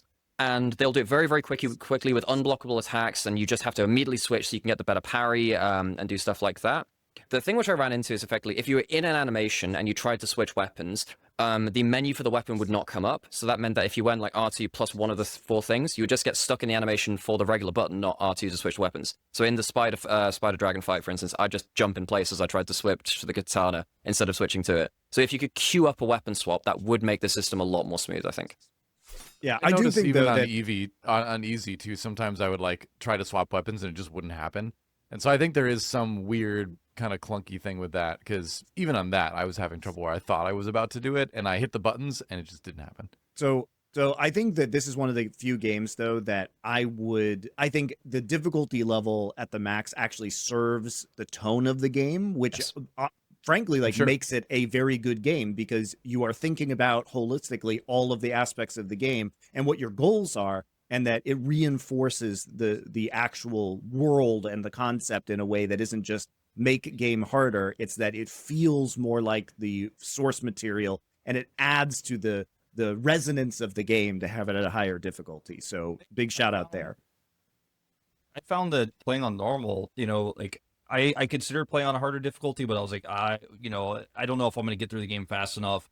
I felt that on normal, you could play through my favorite part of the combat was going to these like camps, right? Where you have a place you're going to liberate, whether there's a hostage at the end that you free or it's part of the storyline, doesn't matter. But basically you're infiltrating an area. There's say 6 to 10, maybe more, maybe less enemies that you're going to clear that are scattered throughout this area. Going to clear it, and that's kind of its own little thing. Like Nymaera mentioned, you die, you got to restart the whole sequence. I found that on normal difficulty, it was very satisfying to try to stealth. It didn't work as well as it could have, I think, in some instances, especially once you got a lot of perks unlocked. You could kind of just walk into 3 people and press triangle 3 times and kill all 3 of them, and there wasn't as much of a stealth element to it. But I thought that was still satisfying, but it didn't feel as stealthy at that point. But I also found that on normal difficulty, when you kind of messed up the stealth sequence, like say, for example, you wanted to do like the arrow stealth. Like I think arrow stealth was really cool. I think ranged weapons were done well in this game. You start sniping 3 people, but then you kind of body shot one guy, or one guy just wasn't killed in a single headshot, and then he finds you, and then suddenly there's 7 people running at you. I still found it very satisfying. It wasn't like, oh, my run's dead here, I guess I got to start over. It felt like, okay, well, now I can play this out. I've got fire bombs. They're kind of in this choke point. I'm going to then climb a ladder and start sniping them as they're coming up, or push them off the ladder as they're trying to come up, and you could still fight through, even though you kind of failed the stealth, you could still fight through all 7 of them at once if you played it correctly with the tools that you had, because you have all those secondary fire weapons. You have the gun, or even you could inflame your sword, for example, with the oil, and then it gave you some extra longevity. So the game gave you the tools to kind of say, you know what, I am going to stealth this, or I'm just going to fucking run in and fight everybody because I can do that. Or you could do the standoff and try to eliminate 3 enemies right away and then fight the rest. The fact that every single camp, based on, to me, like how I could see it, the different architectures, like whether there's a vantage point for me or not, or there's grass I can hide in or not, I could think for a second, is this going to be a stealth one for me? Is this going to be a brute force one for me? Is this going to be a snipe one for me? And even if I failed it, very rarely did I feel like, oh, the game wanted me to do this one this way only. Let me I tell always you, felt when like I found a had spear lot of or a different sword, options. that shit was flying at someone. Yeah, I did not like as much that was a press It was square so to easy. kill It's someone like, You button. didn't Yeah. like the emotional support spear becoming a heat-seeking missile. You Yeah, didn't look, like I appreciate It that felt Atsu cool, but I would was have like, this is a dominated little the bit too NFL easy. with her ability to throw a Yeah. katana in a perfect spiral like 50 yards. Yeah, I did enjoy. It it felt was satisfying, cool, but it was I a also little felt bit like there was. yeah. You know how they gave you there's a hold L2 to aim? I'm like, nobody never fucking used ever that, held no. L2 to aim. Yeah, God's yeah, taken it's the like hold wheel. L2 or press square to just kill a Why dude. is that even in there if it just locks on? Yeah. Why would you ever hold Yeah. L2 to aim? I want Atsu, to you've talk disabled about your That's targeting console gaming. computer. I want to That's talk console gaming. moving away from combat. I want to talk about one of my least favorite parts of this game, which was I put this in quotes, puzzle design, especially in the Kitsune region, which is Yeah. some of the worst puzzle design I have ever encountered in a game, in that you get one key, which is incredibly obvious. And when you're trying to work out the puzzle, it is oftentimes a significantly simpler solution, which ends up being more confusing because you think it's actually a puzzle when it's not. It's just push the same button that you always push. Turned? turn the box thing. to point. And honestly, Yeah. incredibly simple. And I think there's a way, obviously, I think they came up against this conundrum, which is that Ghost of Tsushima really didn't have puzzles. And they wanted to introduce some crafty ninja puzzles into this game to vary the gameplay experience. But the problem is that this game is attractive and the core gameplay is about the combat and like the aesthetic of the world. And so people who like puzzle games may not be playing this game, and you don't want to make it too hard because then people get frustrated and they're not enjoying the game for its main strengths. So you add incredibly bad puzzles instead. And I do want to contrast this to a game I played recently, which was the new Indiana Jones game. Yes, and the I was Great going to bring that Circle, up. Yeah. which didn't have particularly difficult puzzles, but the puzzles were at least interesting and varied. Yes. Like they're harder than this game, but it didn't feel like these puzzles were like the Witness level of difficulty. And it's true, I'm biased because I enjoy puzzle games, like The Witness. There should be a slider for it, though. You should have a difficulty like a difficulty slider. Yeah, because because if you look at games, 2 has that. Yeah, Silent Hill 2 and Silent Hill F, which are both released in the last couple of years, both have a difficulty slider for puzzle games. So if look, at the end of the day, this is an action game. In a lot of ways, an action game. Not everyone in action games is here for the puzzles. But if you're gonna put puzzles in, as you're saying, at least make them engaging puzzles. And for me, just add a difficulty slider in for the puzzles. Like we've seen it happen with other games, and it's worked well. I understand their hesitancy to their fear of alienating their audience who's here for a combat game, but what Monty said about the Indiana Jones game is really smart, I think, right? Where the puzzles themselves weren't terribly difficult to figure out, but it did require you to like walk around the room first and learn the puzzle, and that was what made it good. Is you felt like you were discovering how the puzzle worked to begin with. There was a satisfaction to finish. Yeah, once you figured out how the puzzle worked, then it was relatively easy to put the pieces together and solve it. Whereas this one, it's just like, here's what you got to do. And there was really no discovery to it. And that's what made the puzzle. Click touchpad for answer key. Click touchpad for answer. There was no the thing is, it doesn't even force you to remember anything. It's like, it gives you three symbols. And one of them's obviously death. They're just the buttons on the. They're just the buttons on the controller. By the way, as far as I can tell, okay, I get it. Can anybody tell me? So there's 3 symbols. One of them is death. One of them is forward, and one of them is engage. What is the difference between forward and engage? There is no difference. There's no difference in the game. It's just death or not death. It is terrible design, like terrible. Yeah, take or death. The thing about the puzzles to me was like the idea of the puzzles. So the concept of the puzzles. By the way, the puzzles sucked. I agree with everybody. Like they were not. We're on agreement with something. They were an annoying roadblock. But like skip this whole thing. The idea of the puzzle, like from a narrative, not even narrative, but like from a world building perspective, is that the Kitsune group is a little bit mysterious. They're shinobi. They're hiding. It's hard to access them. They have this code because only if you're in the shinobi group you get in. But because the puzzles were so fucking simple and so bullshit, it was kind of insulting to the group. No, you know I was what like, I I was like, ooh, the secret hideout that has 3 symbols. I hope nobody pulls the fox statue to the left slightly. The door hopefully, open, no elementary school child super stumbles upon this hideout. temple. Yeah. Janitors will have a field day.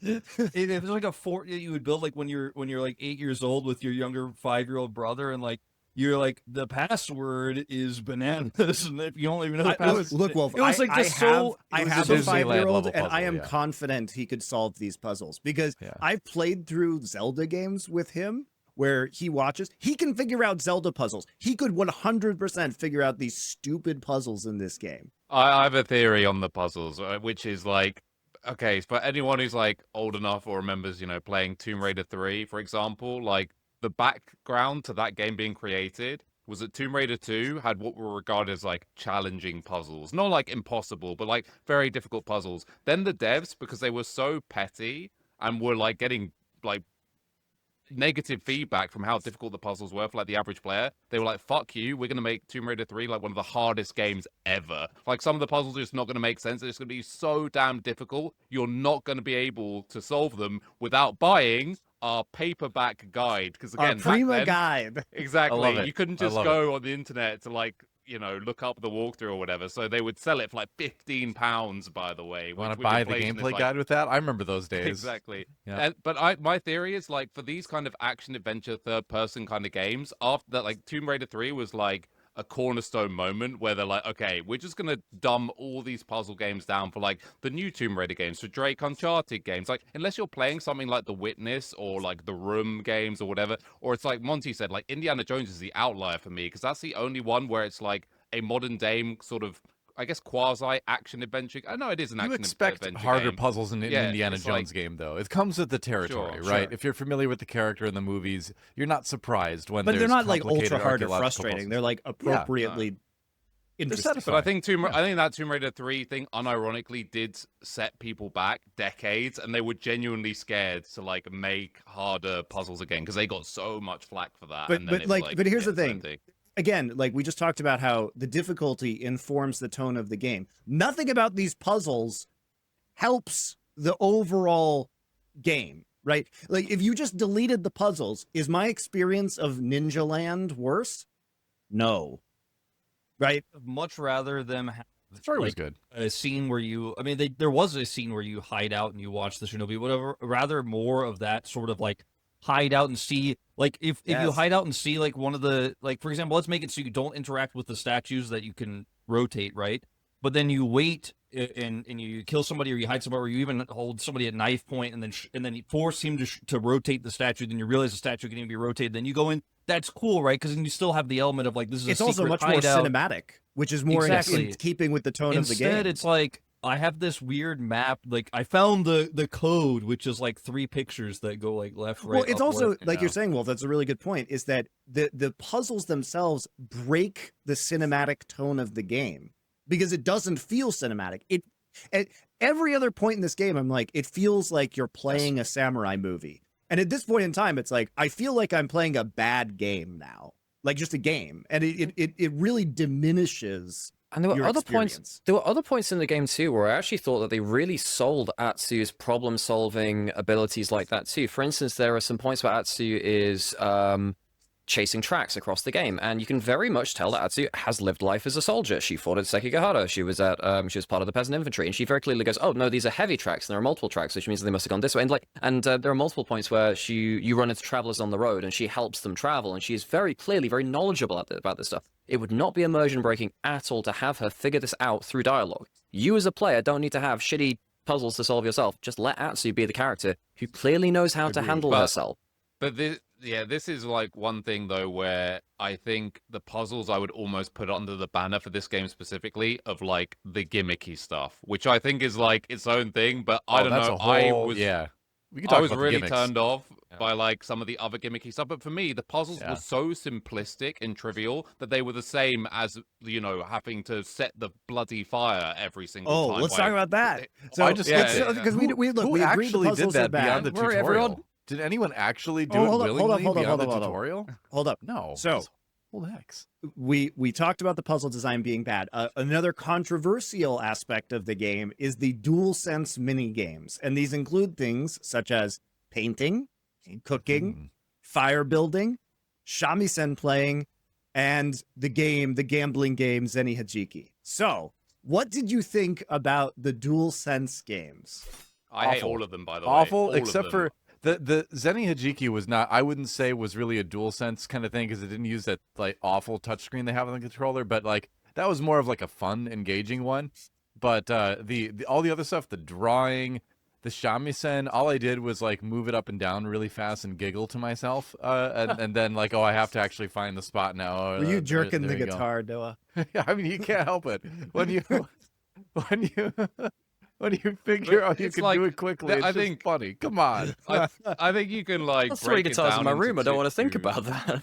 Come on. I think you can break them down into 2 like categories. There's like the ones which are somewhat, I guess, sort of immersive, and the other ones which are just completely contrived and ridiculous. I put like the setting the fire thing in the latter category. I think that's just a complete waste of time.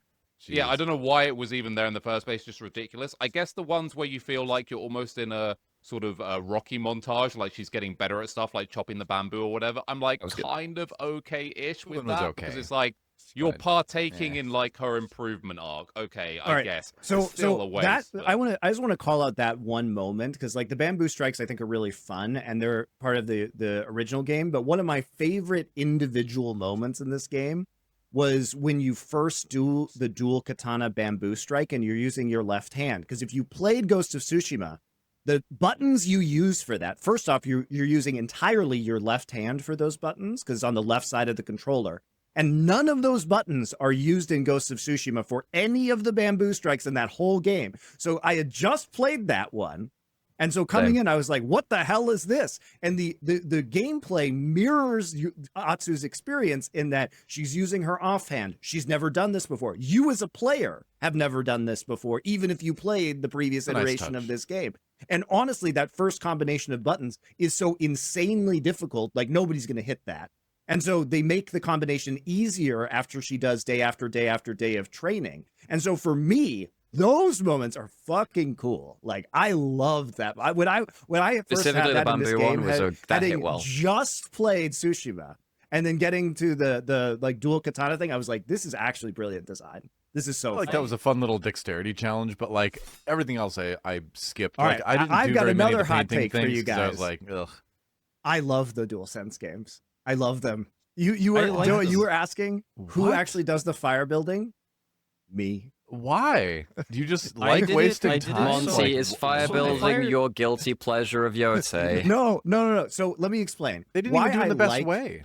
Why I like Ghost of Tsushima and Ghost of Yōtei is that different from other games, they have moments of reflection. Like I like the hot springs. I liked the haikus in the first game.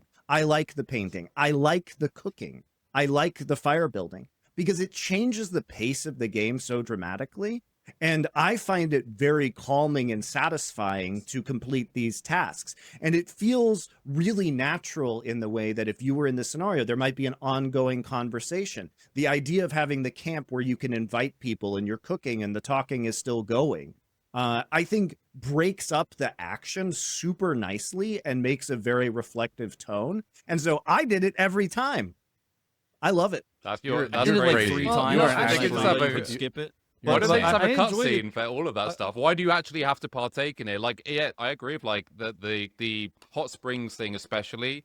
It's like an interesting, oh, we're doing this juxtaposition again of like we've just done something frantic and hectic and bloody, and now there's like a moment of reflection. I like that. And hopefully we have like those a flat. Yeah, those are good. And then you have like a flashback scene or an optional like whatever. But none of this stuff needs you to interact with it. All this was an infomercial for the DualSense. That was all it was. Like I'm telling you, it's not. So I find it enjoyable. And here's the thing. somewhere in between the both of them. All of you can skip that. They added a skip feature, but for me, I liked it.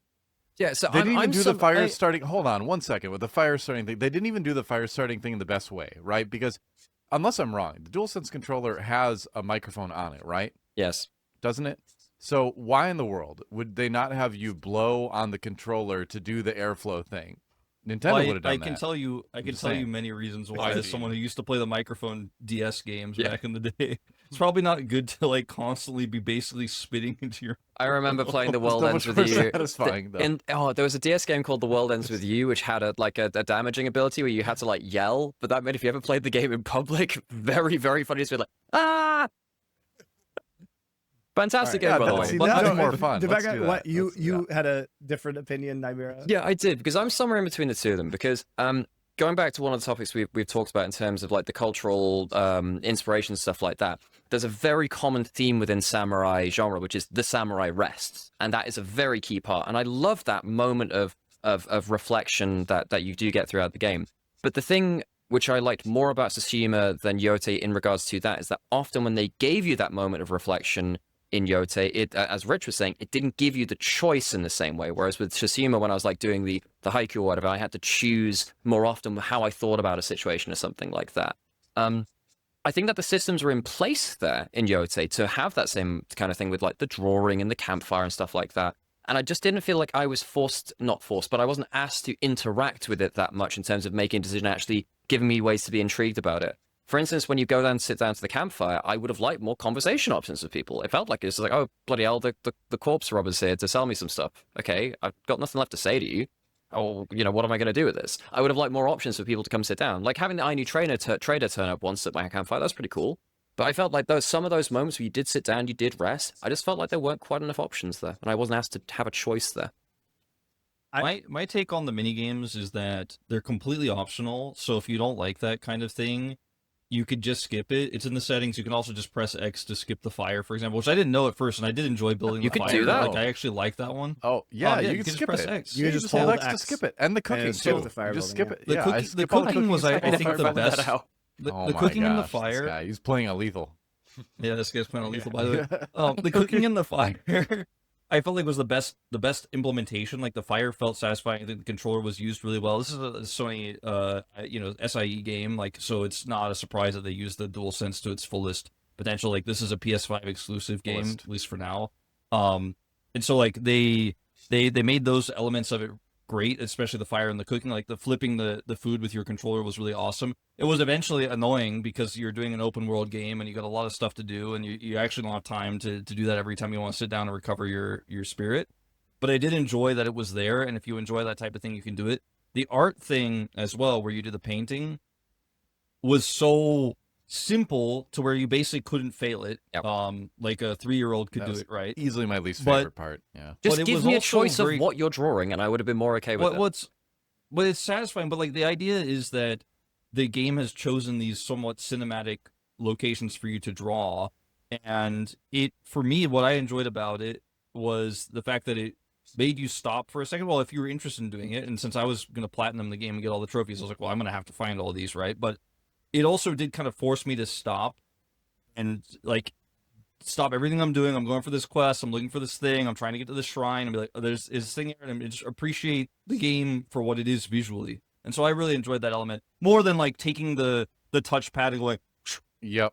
They should have let you actually draw it. They should have let you actually do the lines as your finger does them, because that would have just been hilarious, and there would have been thousands of memes that would have come out. Like, it would have been great marketing for the game. People doing all these ridiculous drawings. So many dicks these- would have been drawn. It's just like There- all of the course- all the penises that people made. Of course, in there'll Breath be of the some of Wild. that. There'll be some of that, but there'll also be a lot of really funny stuff too. So I think they missed the boat on that. But I think Imagine you do the we all- Dark Souls I would thing where imagine- you leave those little messages for other players, and you get to see other Exactly. people's very bad, like, put on the refrigerator with a magnet because they've come home from preschool. Why'd kind they of ever thing. give someone the option to put the finger? I don't know, but that one. But we can all Tri-finger. agree that Zenny Hajiki was the best minigame, right? I loaded Like, up this that was- game. I loaded up the game Game was just to play broken. that. Okay, you It's- go first, so you can. So basically, the problem with the game is that you always go first, and the AI either was, depending on which one you were doing, was either completely stupid and would like just flick basically off the table, like in the exact opposite direction of what it was trying to flick for, or it was like, okay, you go first, you have to chain them all together and win instantly, or the Well, other guy will just do that yeah, and then but you lose. You just have The to make game sure was you don't give broken. them the opportunity to come back. Haven't you ever Yeah. played like Yeah, just pool? so just Like- win on So- because you go first, just win instantly. Going yes. going first is obviously overpowered, but I also liked how always OP. I think I didn't like Zenny Hajiki very much because I found it finicky and I was super bad at it. But the other problem, or one of the things I did like about it rather, is that there was a side quest where the guy was cheating with weighted coins, and it like fucked up your feel for the game and made you lose. And I was like, okay, this is a great concept, because you start the game not knowing that you're at this disadvantage, and you like do it. You're like, what? Why did it do that? And so you start to get mad at the game until you realize later that he's actually cheating, and you have to like replace his weighted coins with the real coins, and it becomes fun. So I enjoyed I'm kind of a coin nerd anyway. So when I saw that, I was like, oh, that's so cool. In fact, I have a it's not Japanese, it's Korean. Did, but I have did any of you I play? do have a What? Korean coin from the 1600s right here. If it can go into focus for just a second, will it? Oh, hold on, it's seeing my face through. Wait, No, it's too Wait. close, I think. it'll. Oh, there we go. Oh, There you it's go. Damn, there's- that's cool as heck. Yeah, there you go. And that's from. Oh, it's upside down. Do you have my any bad. good flicks with that? There you go. I've gotten so many good flicks with this coin. Well, what are the Let me tell ya. stats on But your coin? You know, By the way, I would. That's Here's the it's thing: from I would totally play Zenny 1697 Hajiki probably. in real life. It seems Me too. fun as fuck to play. I want to get like a bunch of these now, and actually do that. Monty, you're in Korea right now. You could just go to Myeongdong. There's a bunch of markets under the subway where they'll sell, like, they're not expensive because there's billions of them. So you could do that. You could you could make your own authentic. Well, it'd be Korean coins, it wouldn't be Japanese coins, but you could do effectively the same thing. All right. Let's go. So, do you guys think that Yotei has a distinct mechanical identity that sets it apart? Because for me, the Ghost of games are very different than, say, Assassin's Creed or other open world games that have similar stealth mechanics. Like, they have designed a combat system that is wholly unique to them, and because I enjoy the DualSense elements, it does feel very mechanically satisfying and unique when I play these games. Closest I thing don't to play is enough Sekiro. console games to have an opinion, so I'll stay out of this one. Closest. I think that it's. Oh, sorry. I was just. I think that like the most common comparison that people make, even though it's probably not actually the gaming series which it's most tightly aligned with, is Assassin's Creed. That does seem to be the thing that people bring up all the time. And I mean, the most obvious way of putting it is obviously Assassin's Creed does stealth way better, and this does pure fighting way better. Like, I think there are so many frustrating concepts with a lot of the Assassin's Creed games. I know it's changed a little bit since sort of Origins and Odyssey and so on, but like certainly the earlier ones with like the lock-on mechanics and stuff like that. There's a tiny bit of it in this where I notice that when you're trying to like roll away from certain characters, if they'll kind of like lock onto you and hit you anyway. The tracking that's like is my insane. own, but yeah.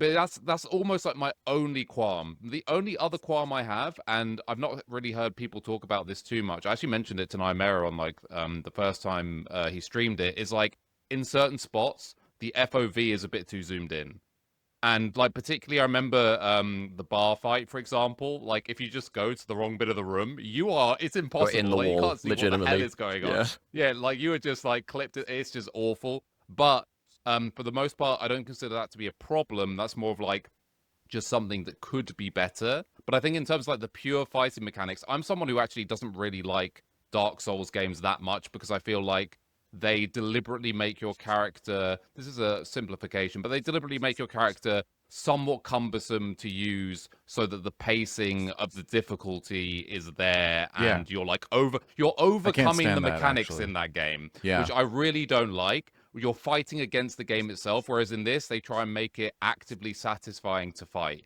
and I think it's probably the best game for that kind of fighting of any modern game that I can currently think of.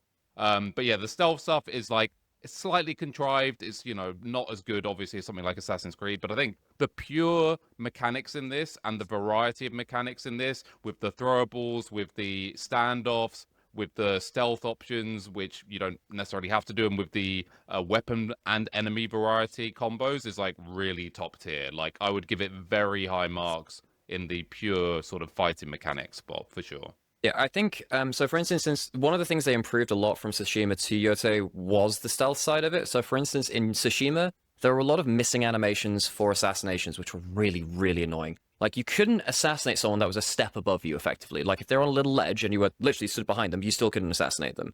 I'm pretty sure you couldn't assassinate if you were on a ladder and they were above it as well. You actually just had to get off the ladder and do that, which meant there were tons of situations in Tsushima where I couldn't assassinate. That was fixed up. That felt a lot better as well.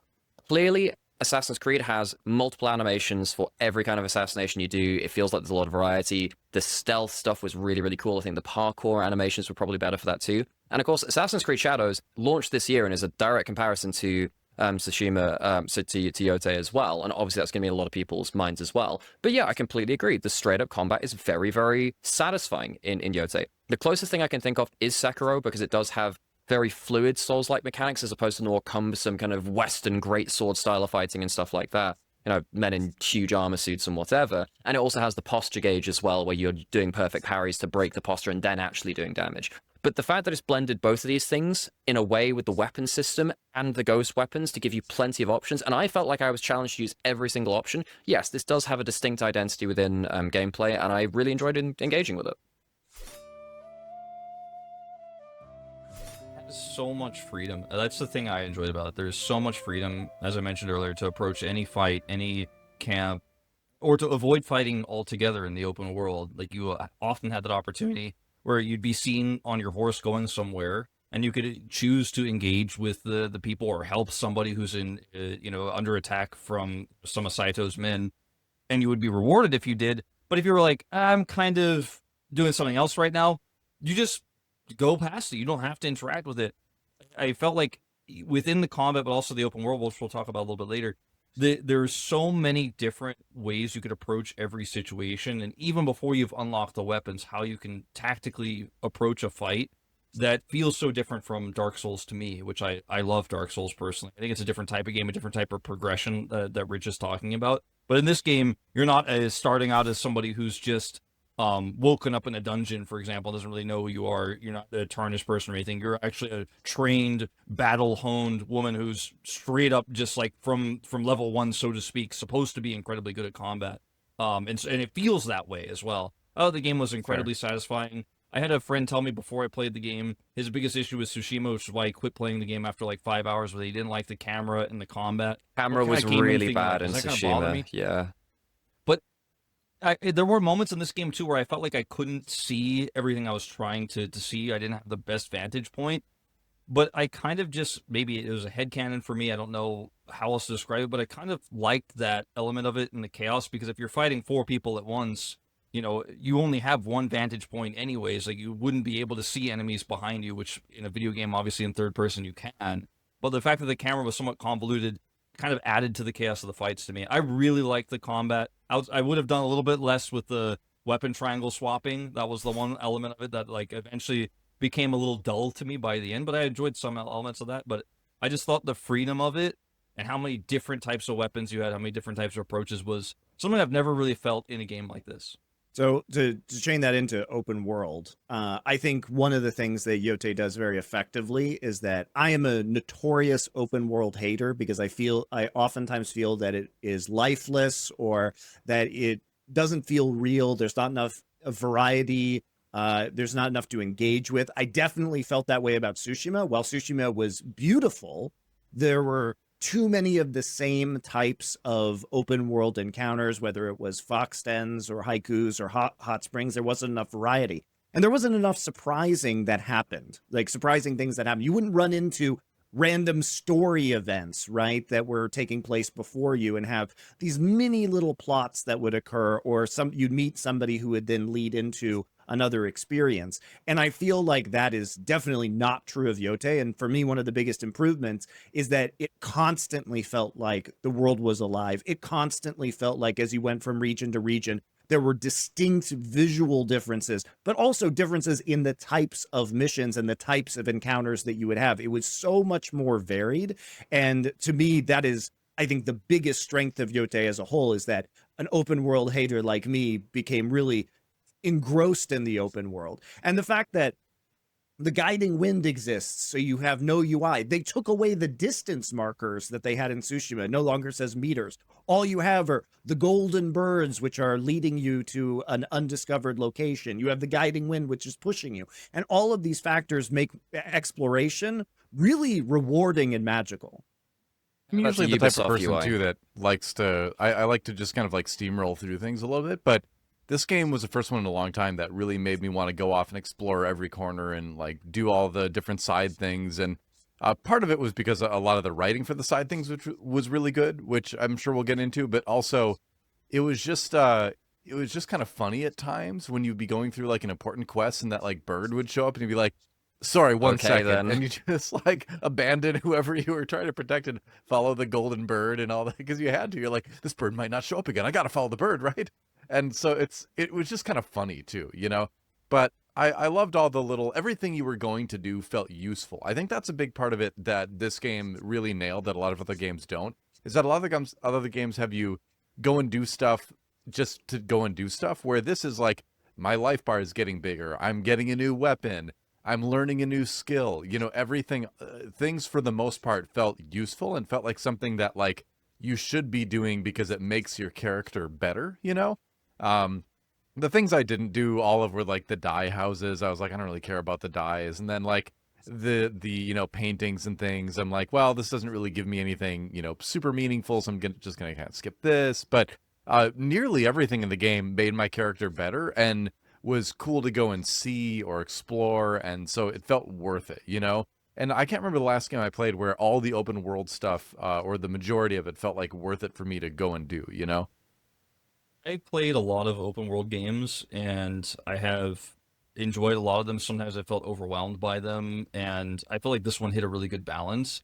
Like, I've played Breath of the Wild, I played Tears of the Kingdom, I played all of the Yakuza series, like every single game, which I consider that game to a certain extent to be an open world game, especially the more recent ones that with an extremely massive world that you can do. It's more of an open world type JRPG type game.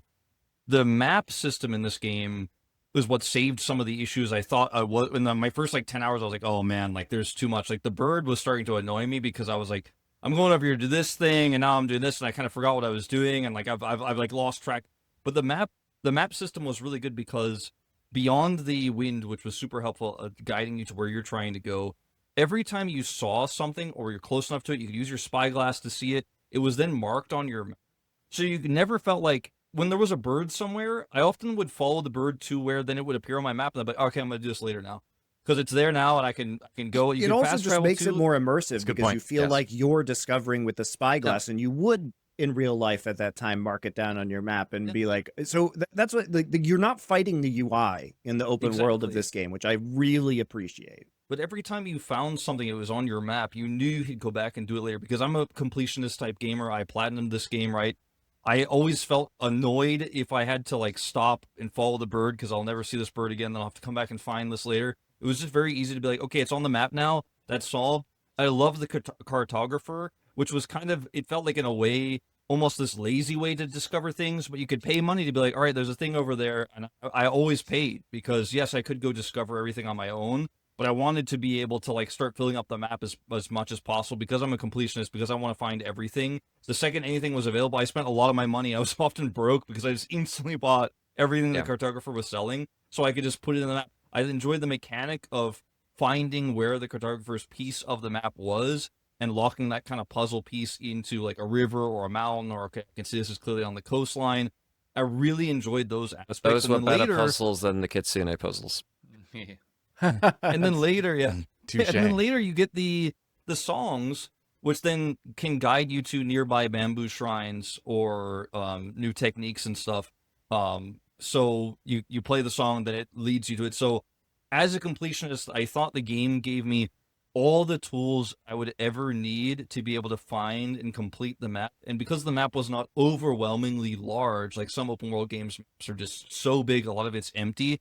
I felt like if I looked at my map, which also was filled out in a fog of war type way of places you have and have not been, which a lot of games don't do that. This game did that. So you could always go, I think something's probably over here in this one section I haven't been to yet. You could go there, and more often than not, I'd be right. Okay, there's a fox den here. There's a wolf den here I didn't find yet. I really enjoyed how the game constantly gave me everything I needed without having to open up Google or search for anything online, find everything that the game had to offer, and gave me the choice to see it with my spyglass or walk near it and be like, oh, there's a hostage situation over there, and that can't, but I'm kind of busy right now. I'll just fast travel somewhere nearby, get on my horse, and do it later. Was amazing to me. I really, really enjoyed the open world. This is one of my favorite open world games I played because it was not shout out to the whatever black magic they made so that there's 0 load times on fast travel. Insane. Yeah. That was crazy. Really shocking. I'm used to things being like, glacial on consoles. Well, when I'm loading up the game, it probably takes like 5-7 seconds to load straight into the game wherever it was. Like they've really optimized the game. It feels very, very smooth. And going on to again the whole open world experience, and you mentioned Breath of the Wild. So for instance, I'm not a fan of Breath of the Wild because I found the exploration actually quite tedious. And while it's a very beautiful world, I really dislike the open world Zelda game. I really like Breath of the Wild. No, sure, and I like the game, but I don't like and I understand why people do like it. But for me, one of the issues with the open world was actually that I felt like, despite it having a large area and you can go to places you can see, I felt like it was tedious and it felt a little bit unpopulated at points too for my own self. To the point where I enjoyed Genshin Impact's open world and the puzzle solving in that rather than say Breath of the Wild. And I think this is very good. This game, Yotei, at engaging you wherever you are on the map. Now, I think actually at the start of the game, that was actually a little overwhelming for me when you have this huge story beat and you have all of these characters thrown at you. You've got all of these systems you have to be engaging with right from the off. It was a bit much. But as it got through the game and you got used to all these systems, I felt there was always something new to do, and it was always very different. In Tsushima, I felt towards the end of the game, I didn't really want to 100% it because the side quests were just pretty similar. They didn't really get me that much, and I wasn't that interested in them. Almost every single side quest in Yotei, I thought the base quality of level, and then there's just the stuff you interact with in the open world, I was very, very engaged with. So that really helped me with just knowing wherever I'm going to do something fun.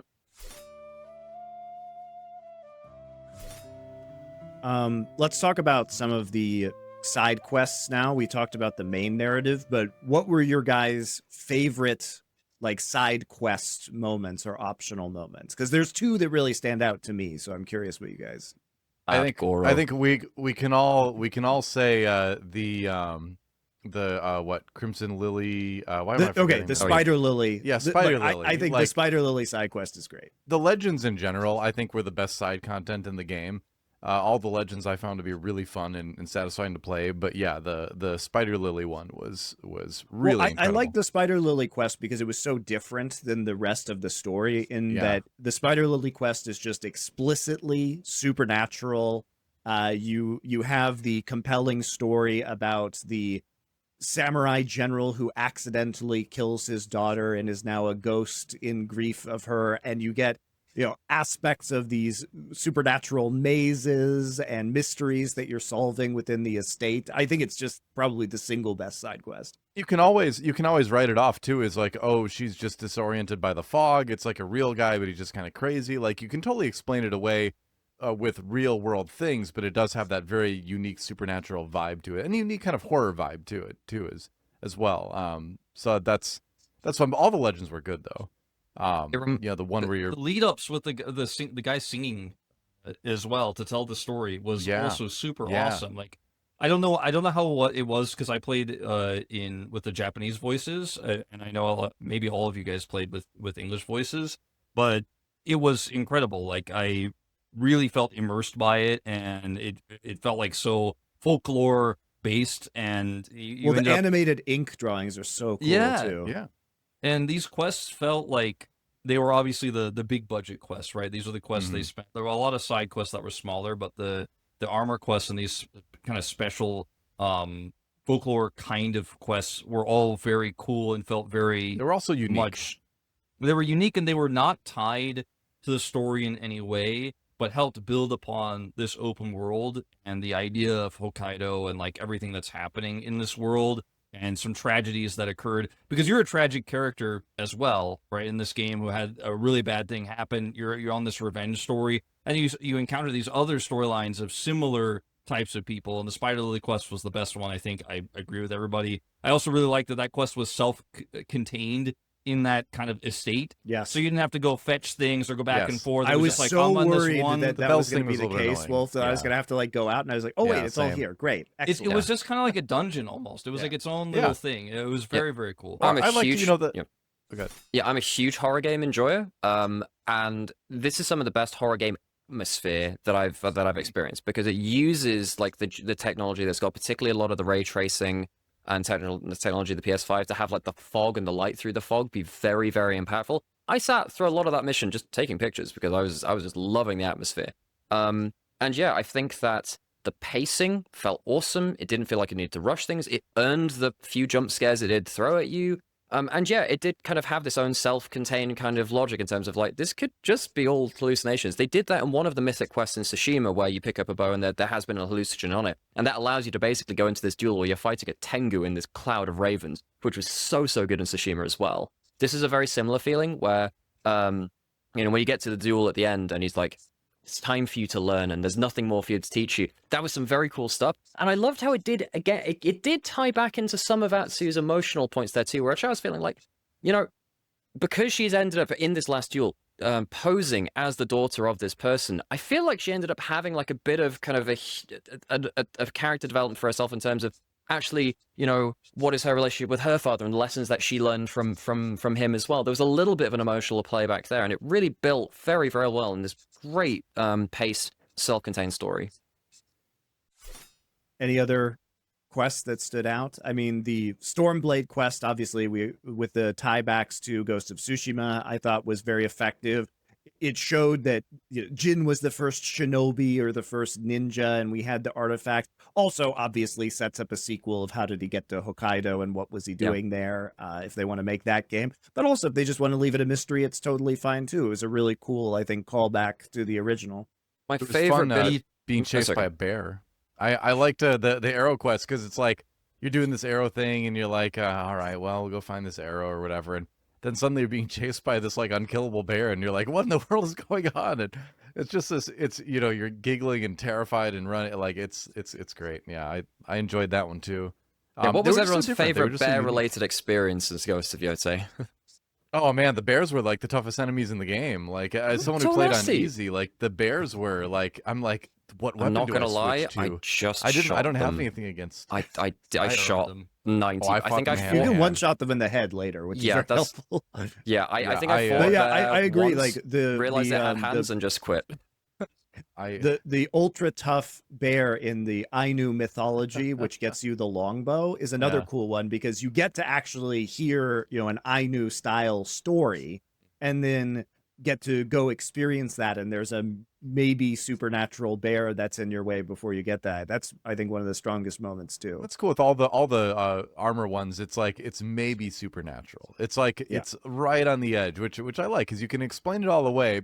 But then again, maybe it was a ghost. It's neat. All right. So why is Mad Goro the best side character in this game? Well, it cured my rash finishing that quest. So I appreciate it for that.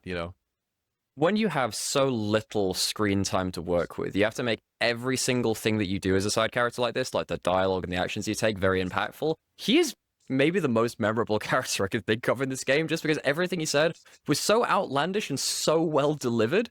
Particularly because you're introduced in the main quest. You get to know him through the main part of the story in the Oni quest as well. Just his interactions with Jubei in that quest. Rest in peace, Jubei. Mad Goro was so good with the dialogue there. I like when he became a dentist. That was the best part when he just. Well, he became the priest, and then he became the dentist, and he's just this charlatan. It's so funny. So, okay, so flame me if I'm wrong, but I will say that Mad Goro had more character development than Lord Saito in this game. Yes, he did. It's This like guy held out true. 3 different jobs at the time we knew him. I mean, he was giving Johnny Sins vibes, as well. Where I'm not sure how committed he is to the astronaut or the doctor role or whatever. Sure, but I liked him good. because this game had very, very, very, very little comic relief. You know what I mean? Like it's a very dark game. It's a very sad and tragic game. There's a lot of killing, and then when you're done killing, you're like, okay, I'm done. I went to the shrine real quick and learned a new ability. I went to the spa. I got a little bit extra max health. And then you're like, all right, cool. What's the tragedy of this area over here? This guy's killed 3 people. We're trying to look for him, or like we're being oppressed. And then Goro was just kind of one of the only ones. I'm sure there's some humor with Jubei, he's your brother, and there's like some back and forth dialogue there that sometimes can be a little bit funny. But liked it when he died. there was nothing that was slapstick or goofy like Goro. There was one bit. And- Did anyone do that one bit just below the ferry with the smoke standoff? Where there's that guy with the smoke bombs in that random field. Oh, Did anyone yeah, get to see that that? The guy who's trying yeah, to that was I'm really funny fighting you too. for this That was very woman. funny. Who the hell are you? I'm fighting you for this woman. I'm not the person you're looking for. Smoke bomb, and then it just times it. He does like 4 different smoke bombs, all wrong. And then He's just walks- coughing and he can't disappear. That part is really funny. I ran into that, but that's like The comedic also why the timing is open very world good in is that, good. yeah. Is like you could just totally miss Yeah. that. By the way, Honestly, just so memorable. And then he says, like, I'm going to spend my time with my woman now, and just leaves you his swords. And you're like, thank you, smoke bomb, Yep. dude. They timed the comedic timing for when the smoke bombs went off was very good. Perfect. That little conversation. Yeah. But yeah, I do accept. I absolutely accept the point. The comic relief, was very good from Goro, because it was quite thin on the ground with that in the game. yeah, and I also think aspects of the game do support the actual themes when it comes to gameplay as well, because what you want for a holistic experience, like an aesthetic experience, is that okay, there are specific gameplay decisions that are being made in order to show you something about the world or make the world more complete. And for me, the fox shrines were fine in Tsushima, but after I did 1 million of them, it got pretty boring. And so what I liked about this game is I felt like the wolf encounters, the gameplay design where you meet the wolves that are being slaughtered in the wolf den, and then you have to go through the open world and you get the experience of chasing the wolf, and it's leading you somewhere. And what kind of encounter is that going to be? And then what's the result when you potentially save the other wolves and you're getting closer to this wolf companion over time, does actually reinforce the themes of the natural state of Hokkaido versus the encroaching civilization that is ruining the wildness of the region. And so these kind of quests are much more impactful because the game design is directly supporting the themes that Ghost of Yōtei is trying to tell. Lots I of thought those the scenes where you're riding cave wolves stuff was a little bit repetitive, but that's just me. There were like, there's some other elements we haven't talked about, like the insane amount of cosmetics that this game had, where you could customize your character, and I felt like I really enjoyed that element of things as you're going around this world, that your character is so customizable. And there's so many different types of armor. I ended up only using the Undying armor basically because I thought it was super broken and it was really easy to play the game with that one. And I also thought it looked really cool. But you could upgrade everything to a massive extent. Each individual piece had substantial breakpoints you could hit, but it also felt like the game didn't give you, unless you were really doing everything, which I was, but like there were certain points where I'm like, I can't upgrade because I'm out of money, I'm out of resources. I needed to actually go through the world and grab all the stuff on the ground. By the end of the game, I had like unlimited things, and there was no way I was going to run out of anything. But to the early to mid game, I felt myself being like, oh, I need more bamboo. Go pick up some more metals. I need to do this, not because I needed to beat the game or it's some annoying task, but I'm like, I need to make sure I really need to be picking this stuff up because it's obviously important. It's obviously important for upgrading my armor. Even picking up a hibiscus doesn't matter because you don't need it, but if you want to get that cool I used a couple of dyes, then yeah, you are going to need it. And so like I did really enjoy how many different ways you could make your character look. When I watched Nymaera's stream, for example, Monty's stream, and then watch other people streaming and watch YouTube videos of other people playing the game, their Atsu looked very different from mine. And I thought that was really cool. It's still obviously the same character. A lot of people really enjoyed to have like the big right over Atsu where you can't really see her face. Did you see did you see the Fundoshi, the hot springs outfit where you could effectively become Let Me Solo Her from Elden Ring, where you just like basically as bear covering as possible, bucket on your head, 2 swords, that's it. And then it gives you like movement speed, right? Actually, that set, I can't remember. Something like that, yeah. It gives you basically nothing because you're wearing like no armor, so you get like a little bit of extra movement speed. If you get every single hot springs, it unlocks it. You have to go to the hot springs. In the original game, the flavor text for it is the flavor text in the original game was a true samurai needs no clothes. Jin Sakai after drinking too much sake.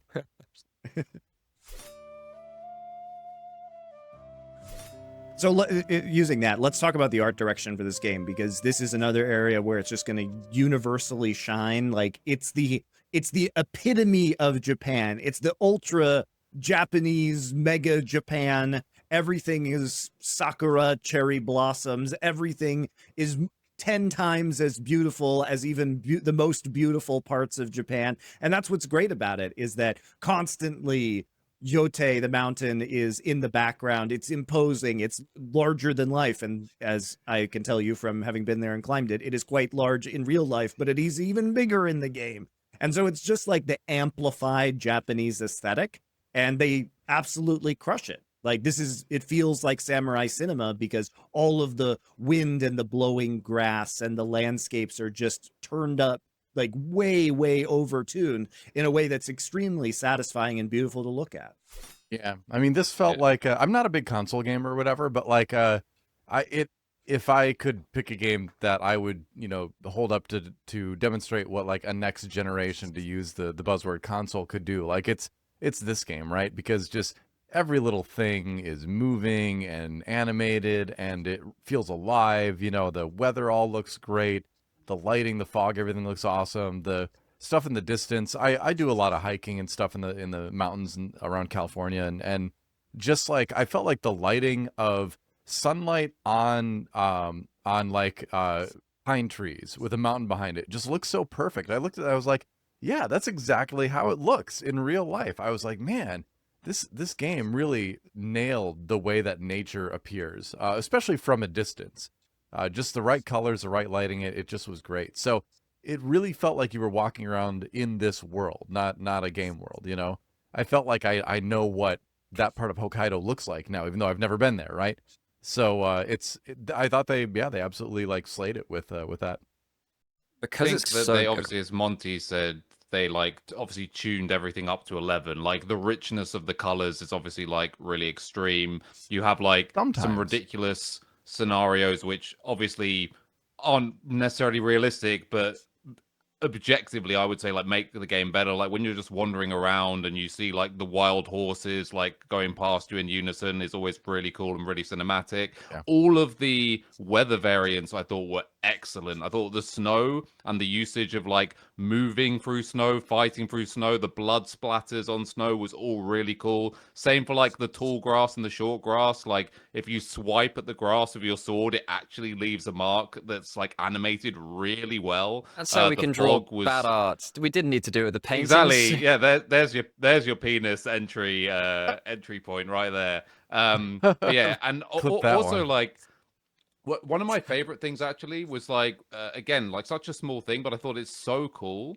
Is I remember a fight on top of the mountain. I can't remember who it's even against, but on Nymaera's like 15th attempt, the day and night cycle has now gone to dusk, and it's like, oh, it wouldn't have been that one.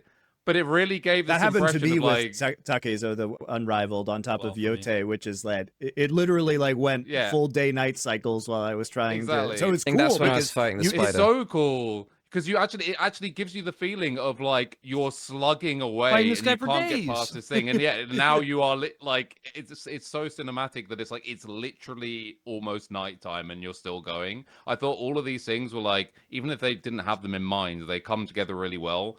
And yeah, I think all of the, as I said, the weather effects, the environmental effects, how the like flora and fauna all work in this game is almost perfect, honestly. Well, I also love that you don't even know what season it is. Like, it's spring on the Oshima coast because there's cherry blossoms, but it's winter in the Kitsune land and Toshio Ridge, and it's fall at in some other regions. So like you get to see the whole gamut of seasons within Hokkaido, because regionally they're all at different times of the year, which is cool because you get all the aesthetics, and like they you don't did have that to in think Tsushima as well, from south to north in the island. They really like playing with that, and at the end of the day, it's rule of cool. I love it. Would it actually happen? No, I don't care. I want to see like blood on the snow, and I want to see like fighting in the summer sun. I want to see all that stuff.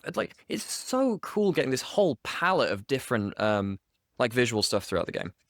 So I was curious, can you not, because I thought like, okay, if I can get fur from something, I'm gonna go like hunt some animals and get some meat to cook and all at the beginning of the game. And I was like shooting arrows into deer, and they were just like invulnerable. Like the arrows would just hit them. It would make like the hit sound, but then they'd run away, but they never die. And that was one. I never was able to. That was the one thing. I tried like once or twice to shoot a deer or something, I think they're invincible. And see if anything happened. And I don't think anything happened, so I just gave up. And I was like, I guess me too. That's not part of the game. It's funny that you mentioned that, because I never thought about it again after I tried twice and it didn't work. You could pick up fur from bears, but that never really. The only also predators, was same as the first game. Yeah, same as the first game. Dogs and the bears. In the first game, they're also boars. Anyway, the sound design also. Just amazing. All the sound effects sound great. The voice acting, really good. The fact that they're able to do it across multiple languages. We talked about it earlier, but the music also has a combination of the classic Western guitar work with the shamisen. It doesn't feel jarring that it's switching back and forth between these things. It feels incredibly natural. I think that the art direction in this game, just like in Tsushima, is probably the single best part of the game. It is such a unified feel, and absolutely every aspect of it comes together. In fact, I would say that the art direction is it helps some of the weaker, I would say, graphical aspects of this game, because we can say that this doesn't have like the very best graphics that we've ever seen. Ghost of Yōtei was made for something like $60 million. It is not a $300 million ultra title that we would have seen from other developers. But I believe, as a philosophy, that strong art direction can overcome graphical deficiencies. Yes, absolutely. Oh, yeah, for sure. Like, people still play World of Warcraft. That game has no graphics, but it has incredibly strong art direction. My favorite game of all time is Halo Combat Evolved. And I will always play in the original graphics, not Anniversary. Anniversary fucked with the art direction, and it is a much worse experience. If you play Halo Combat Evolved, play on the OG. It had a much better art direction. I mean, there are games, I think, which will be timeless in terms of art direction. Something like Overwatch. Fantastic art direction. Is it the highest fidelity? No, but it has a very clear identity. It knew what it wanted to achieve. It succeeds as being visual art. And I think this game will also be included in games like that. even if you distract everything else about the game and you strip away, you just put it down to visuals, this game clearly knew what it wanted to achieve there. Like Ghost of Tsushima is 5 years old. The art direction is still so good. I don't care about the graphics. I can easily see me in 10 years, in the year 2035, playing Ghost of Yōtei again because I don't care about the graphics because the vibes are just immaculate. It'll hold up, right? It'll hold up. It'll hold up. And so I care significantly less about. I mean, people were ragging on this game on the internet. It's like you're not slipping on the ice like you do in Red Dead Redemption 2. I'm like, who cares? Who cares? I'm not here for that. You know, sure, Atsu the wouldn't facial slip. expressions in the dialogue, are they the most nuanced? Are they the best? No, it can be a little wooden if we're being honest, but I don't care because the parts of the game that are extraordinary are those beautiful moments when the petals of the flowers are blowing around your feet or the birds are taking off, or you have these incredible vistas of Yotei going through the moving grass fields with the striking sunlight coming from the side. It's just gorgeous. And that's what matters, right? Is that they nailed that aesthetic experience. One thing I want to share about like the art, the sound, you know, ever since basically Wiimotes had speakers on them, and when you like selected your character in Smash Bros, it made a sound. I always thought controllers with speakers on them are going to be gimmicky and just I hate it. I'm playing through Silent Hill 2 right now, and like they use the controller to let you know when an enemy's there. It's loud, it's annoying. It kind of bothers me. Not a big fan of it. But in this game, when you have the boss fights or any sort of big duel and you have the clash, where, as someone mentioned, there's like a kind of dumb one-liner there, but the feeling of that and the sound that comes because the controller is so close to you, right? It's not an overwhelming sound, but that kind of grinding of the swords together is incredibly satisfying. It's one of those moments where, in the fight itself, at least for me, it feels like a brief moment of pause. Where like, okay, we've gotten this far into the fight. We'll see what's going to happen next, whatever. But it's the tension that's built in that pause that's so amazing. Just from a small sound coming from the controller, it's because that sound is so crisp and so well designed, and the timing of which it comes out with the vibrations of the controller, everything. That part is something that I don't know if I've ever felt in any game with any sort of sound coming out of my controller ever. Is that sort of immersion. So I used to do fencing. I did it a lot of my years as a teenager. I did too, actually. Oh, really? Cool. What I did epee. What did you do? I was epee as well. Oh, goddamn! And I'm the haptics on the control. Sure. I mean, yeah, that'd be fun. I think plays on lethal. Watch out, Wolf. Oh, shut up! Oh God! Oh my God! I'm never gonna live that down.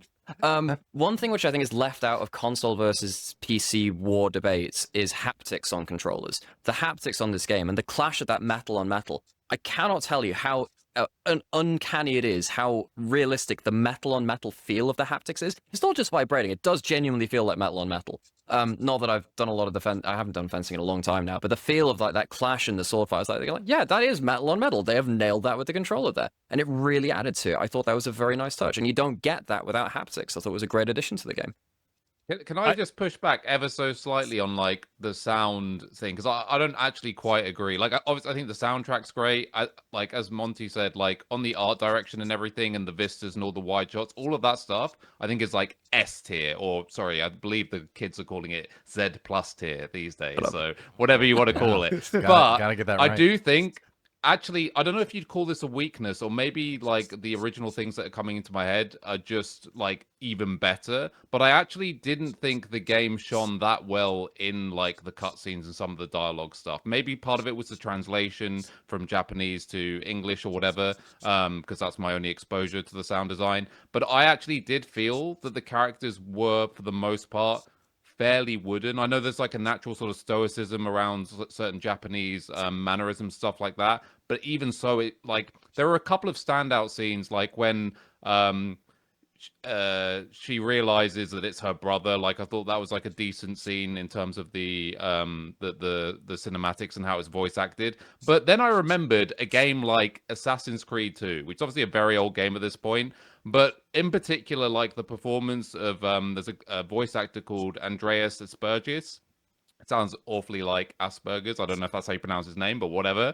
And he plays a character called Cesare. He plays a character called Cesare Borgia. And if you go, who's a real historical figure, by the way. Yeah, and if you go back and look at his performance of this character, it's unbelievable. Like it is so good.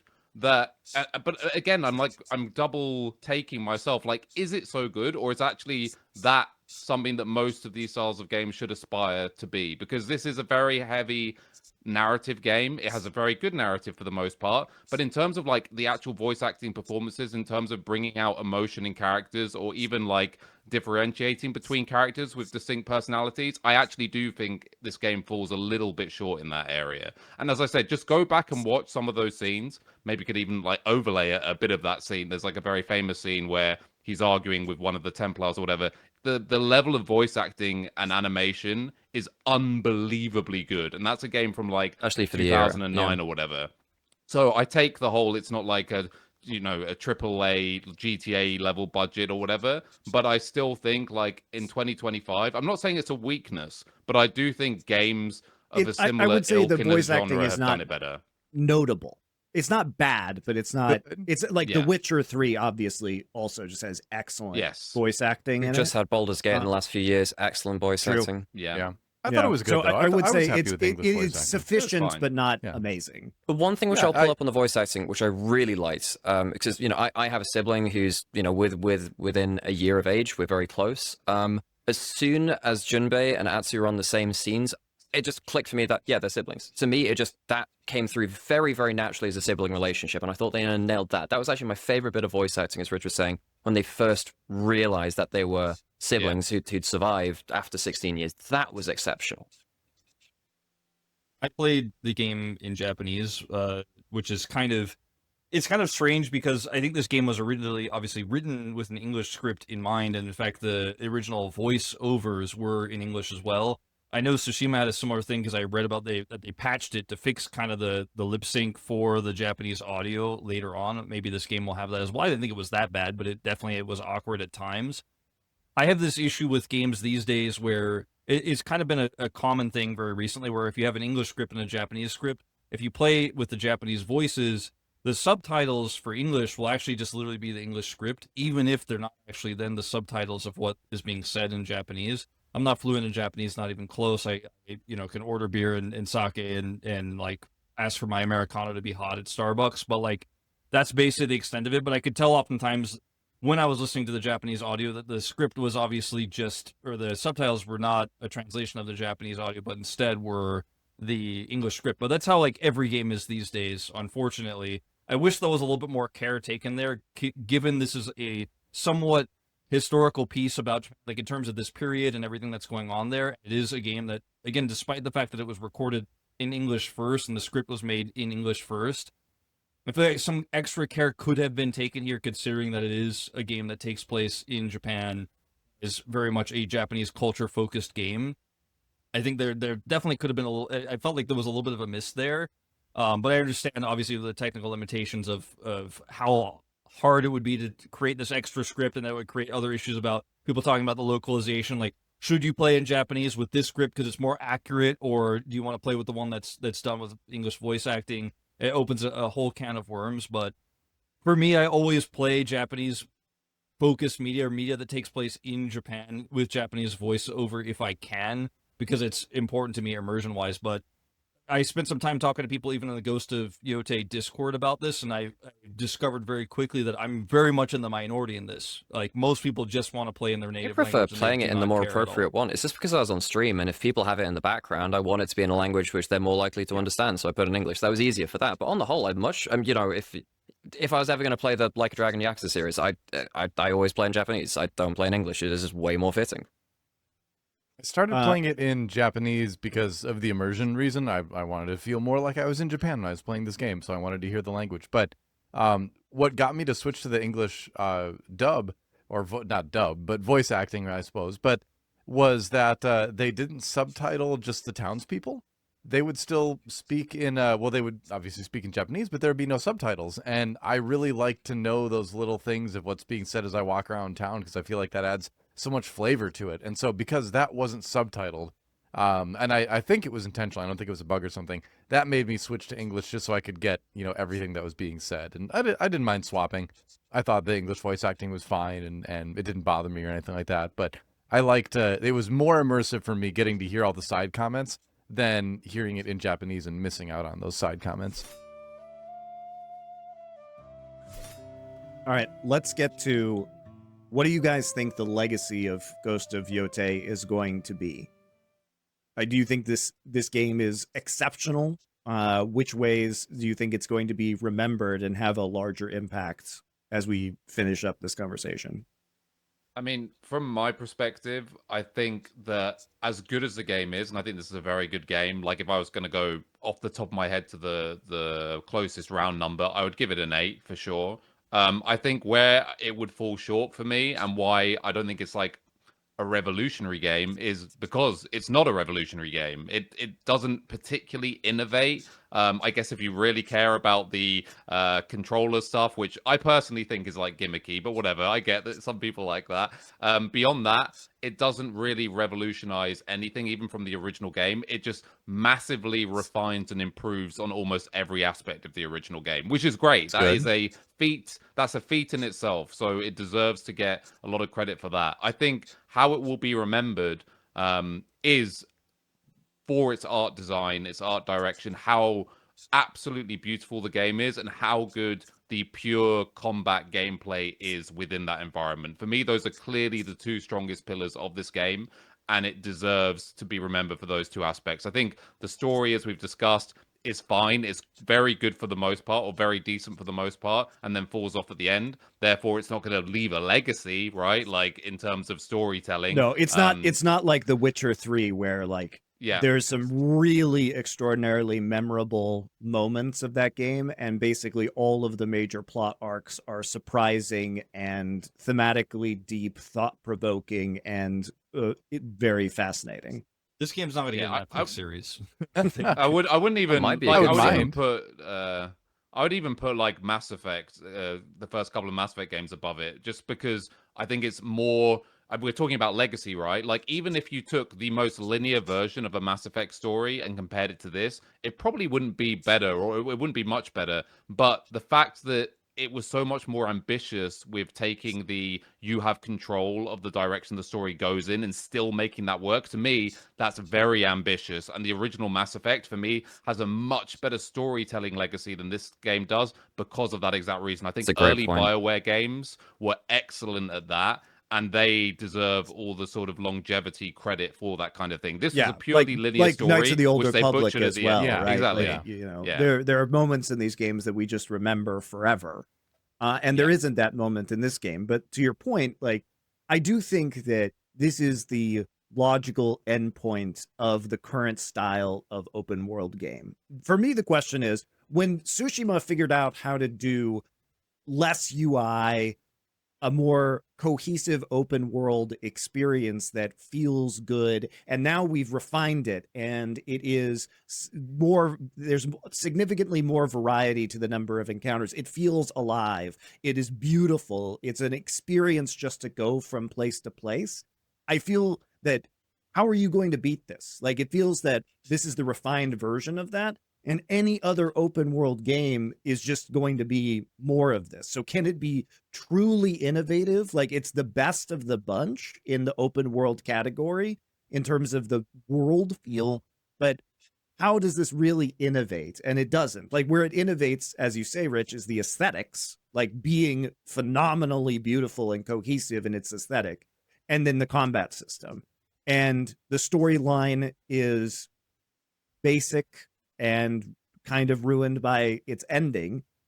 So where is this? Like, it's about the experience of being in the game world and the moment to moment, which, you know, the idea of being in the present is very Buddhist and therefore very Japanese in many ways. So you get that kind of feeling of the Japanese mentality. But I don't think we're going to look back at this and say, wow, what an excellent story this game had in 10 years, or, you know, holy moly, it totally revolutionized how we approach open world. It's just a really good, maybe the best version of that.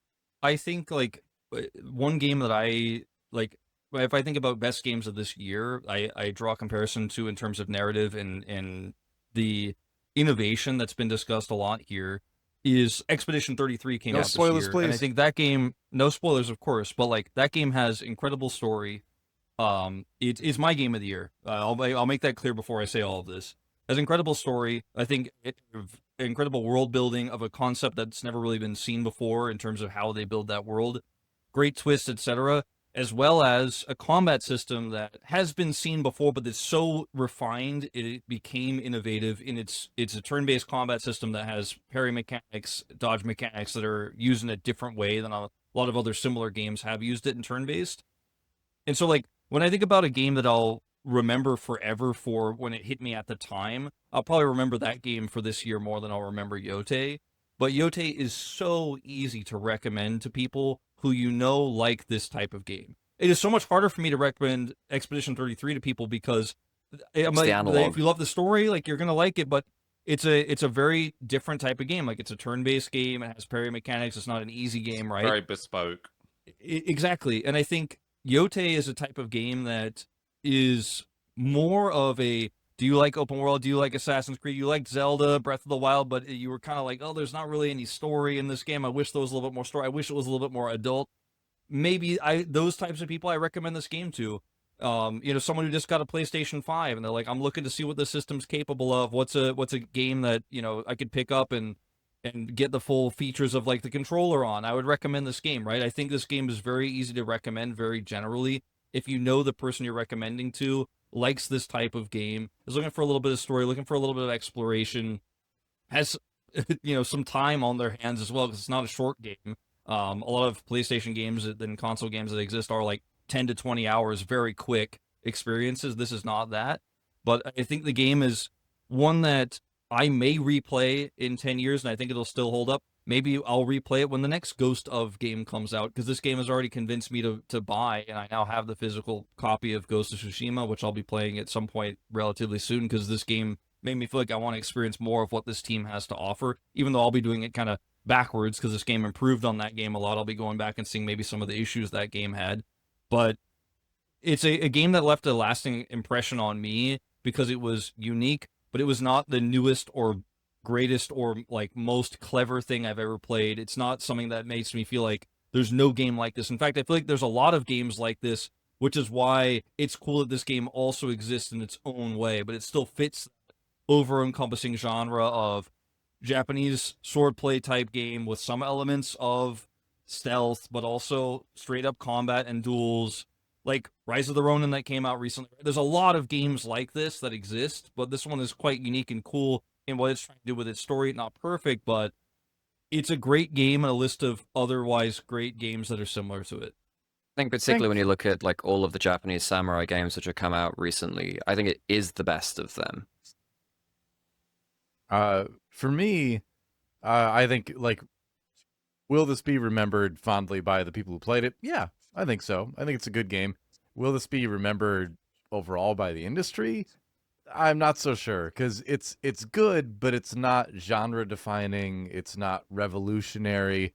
It's just really, really good at I like the rest of you said, at refining the mechanics that are pretty prevalent in a lot of games like this right now. So I think it's a good game. I would easily recommend it to someone else to play if they were curious about it. I'd be like, yeah, absolutely, pick it up. It's fun. But in 10 years, I don't know if anyone's gonna really remember it unless the series has kind of, like, gone on that long, But I think that's and then we have to ask the question, I think, is that, like, such a bad thing?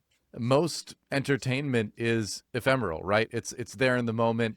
A lot of us are on this call are sportscasters, right? And that is the ultimate in the moment art, right? Where it's like you say something and it's going to entertain someone in the moment, and then it's gone basically forever, right? So for a game to be really good at the time it comes out and well liked, and then not talked about 10 years later, that's fine, You really only need to succeed in the moment. You don't need to make something that's going to last 1,000 years, essentially. And so I think this game did a really good job of capturing the best that this moment in that kind of game has to offer. And yeah, I liked it. Was it my favorite game of all time? No, absolutely not. But I really had a fun time playing it. Sort of cursed to be released at the time that it has been, and also to be a successor to Ghost of Tsushima.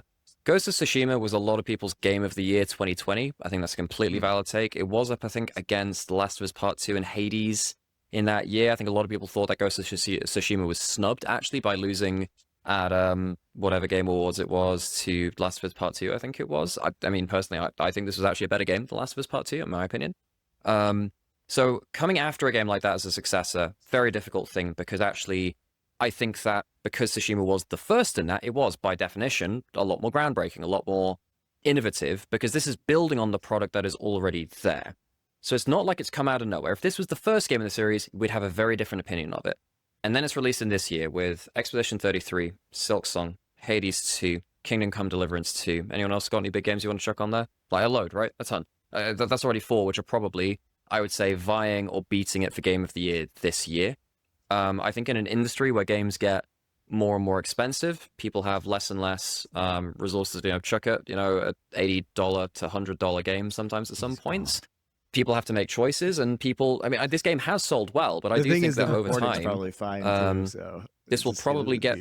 Wait, did it pause again? Hold up. You stuttered again. You just said that with the game's expense, that's where you... Yeah, with the game's expense, people have less to spend on games, and that does make a harder choice between several very, very good games, and that is just the nature of the industry and the global economy and, real world things jumping out of the game life for a little bit. And I think that well, this is a good game. Is it one which is kind of explode your mind, incredibly different, incredibly, impactful in that way? Not necessarily. One thing which I do think it will be leaving as a lasting memory, though, is the fact that it's done very, very well in Japan, because Japanese people have considered this to be quintessentially Hokkaido. It's selling incredibly well out there because they think it captures the essence of Hokkaido very well. So while that might not be felt on a global scale, I think actually culturally it's going to leave a bigger impact within Japan itself, because it's really sold this idea of Hokkaido, even though we've talked about it being a little over the top and exaggerated and idealized and whatever. It has really found a place within Japanese conscious, which I mean, given that it's coming from a global studio, I don't know whether they expected that to happen. Yeah, I agree with Rich's take that I give this an 8 out of 10. I do think, to your point, Nymaera, it is. I struggle with this because I felt like Tsushima was more innovative, but it also fell short of its own ambitions, whereas this is less innovative, but realizes the ambitions that were set out by Tsushima. So it's hard for me because I wouldn't have given Tsushima Game of the Year in 2020. I think Hades was the better game that year. Great game. I think, I haven't finished Hades 2 yet. Maybe Hades 2 is also better than Yotei, but I agree with Wolf's sake that Expedition 33 is going to be remembered as the more innovative game from 10 years from now, but that doesn't mean this is a bad game. So I think 8 out of 10 is quite fair for this game. It just isn't groundbreaking enough. The story doesn't come together in the most impactful way, and it's there on the strength of its open world design, aesthetics, and gameplay. And it's all excellent in those categories, but it's not quite enough to get it over the absolute hump. I would give it an 8 out of 10, but I'm a little bit salty about Watanabe mode being way less developed than I thought it was going to be. There's 3 songs. Come on. Don't make it a mode. Lo-fi, what, 7 or 7.8? Where are you at? I'll give it a 7.5. I'll dock it half a point. You don't like lo-fi beats to perfect parry and kill your enemies too? I would if there was more than one of them. He wanted more songs. I think I would have given this game a 9 out of 10 if the ending was satisfying. It wasn't satisfying, and I'll give it an 8 as well. I think, I guess I 100% of the game, I did everything the game had to offer. I didn't really feel fatigued by that either, except the weird puzzle boxes later on. I did search for the last one because that was really annoying, and very tedious. But the game overall, I think, was good, and I think the potential that's missed is what I will remember when I go back to replay this game one day, if I do, is but I know the ending isn't that great, the payoff isn't there. That will always bother me, and that's why it's an 8 out of 10. It's the same reason I'll never rewatch Game of Thrones, because I know the payoff isn't there. Whereas I think that, for instance, I would replay Ghost of Tsushima again because it has different choices in the ending. You can have multiple endings, and I want to go back and experience them, and the ending moment is very varied and different because of that. Yeah, there are varied options which are very, very emotionally hard-hitting. I don't think I'm going to walk away from Yotei with the same emotional impact that I am from Tsushima. There are several moments in Tsushima, the big, big moments, where yes, there are some flaws in the rest of the game, for sure, in the regular gameplay. I think that Yotei is consistently a higher floor than Tsushima, but I think that the peak of Tsushima is way higher with Battle of Commodore Beach, the last duel in the game, some of the cinematic moments. I will remember them longer than I think I'll remember the big moments in Yotei. Thanks a lot for watching, and if you like this discussion, you may also enjoy our video on this same channel on the historical accuracy of Ghost of Yōtei. It also includes some cool shots and videos from when I climbed Mount Yotei right before the game's release. Enjoy!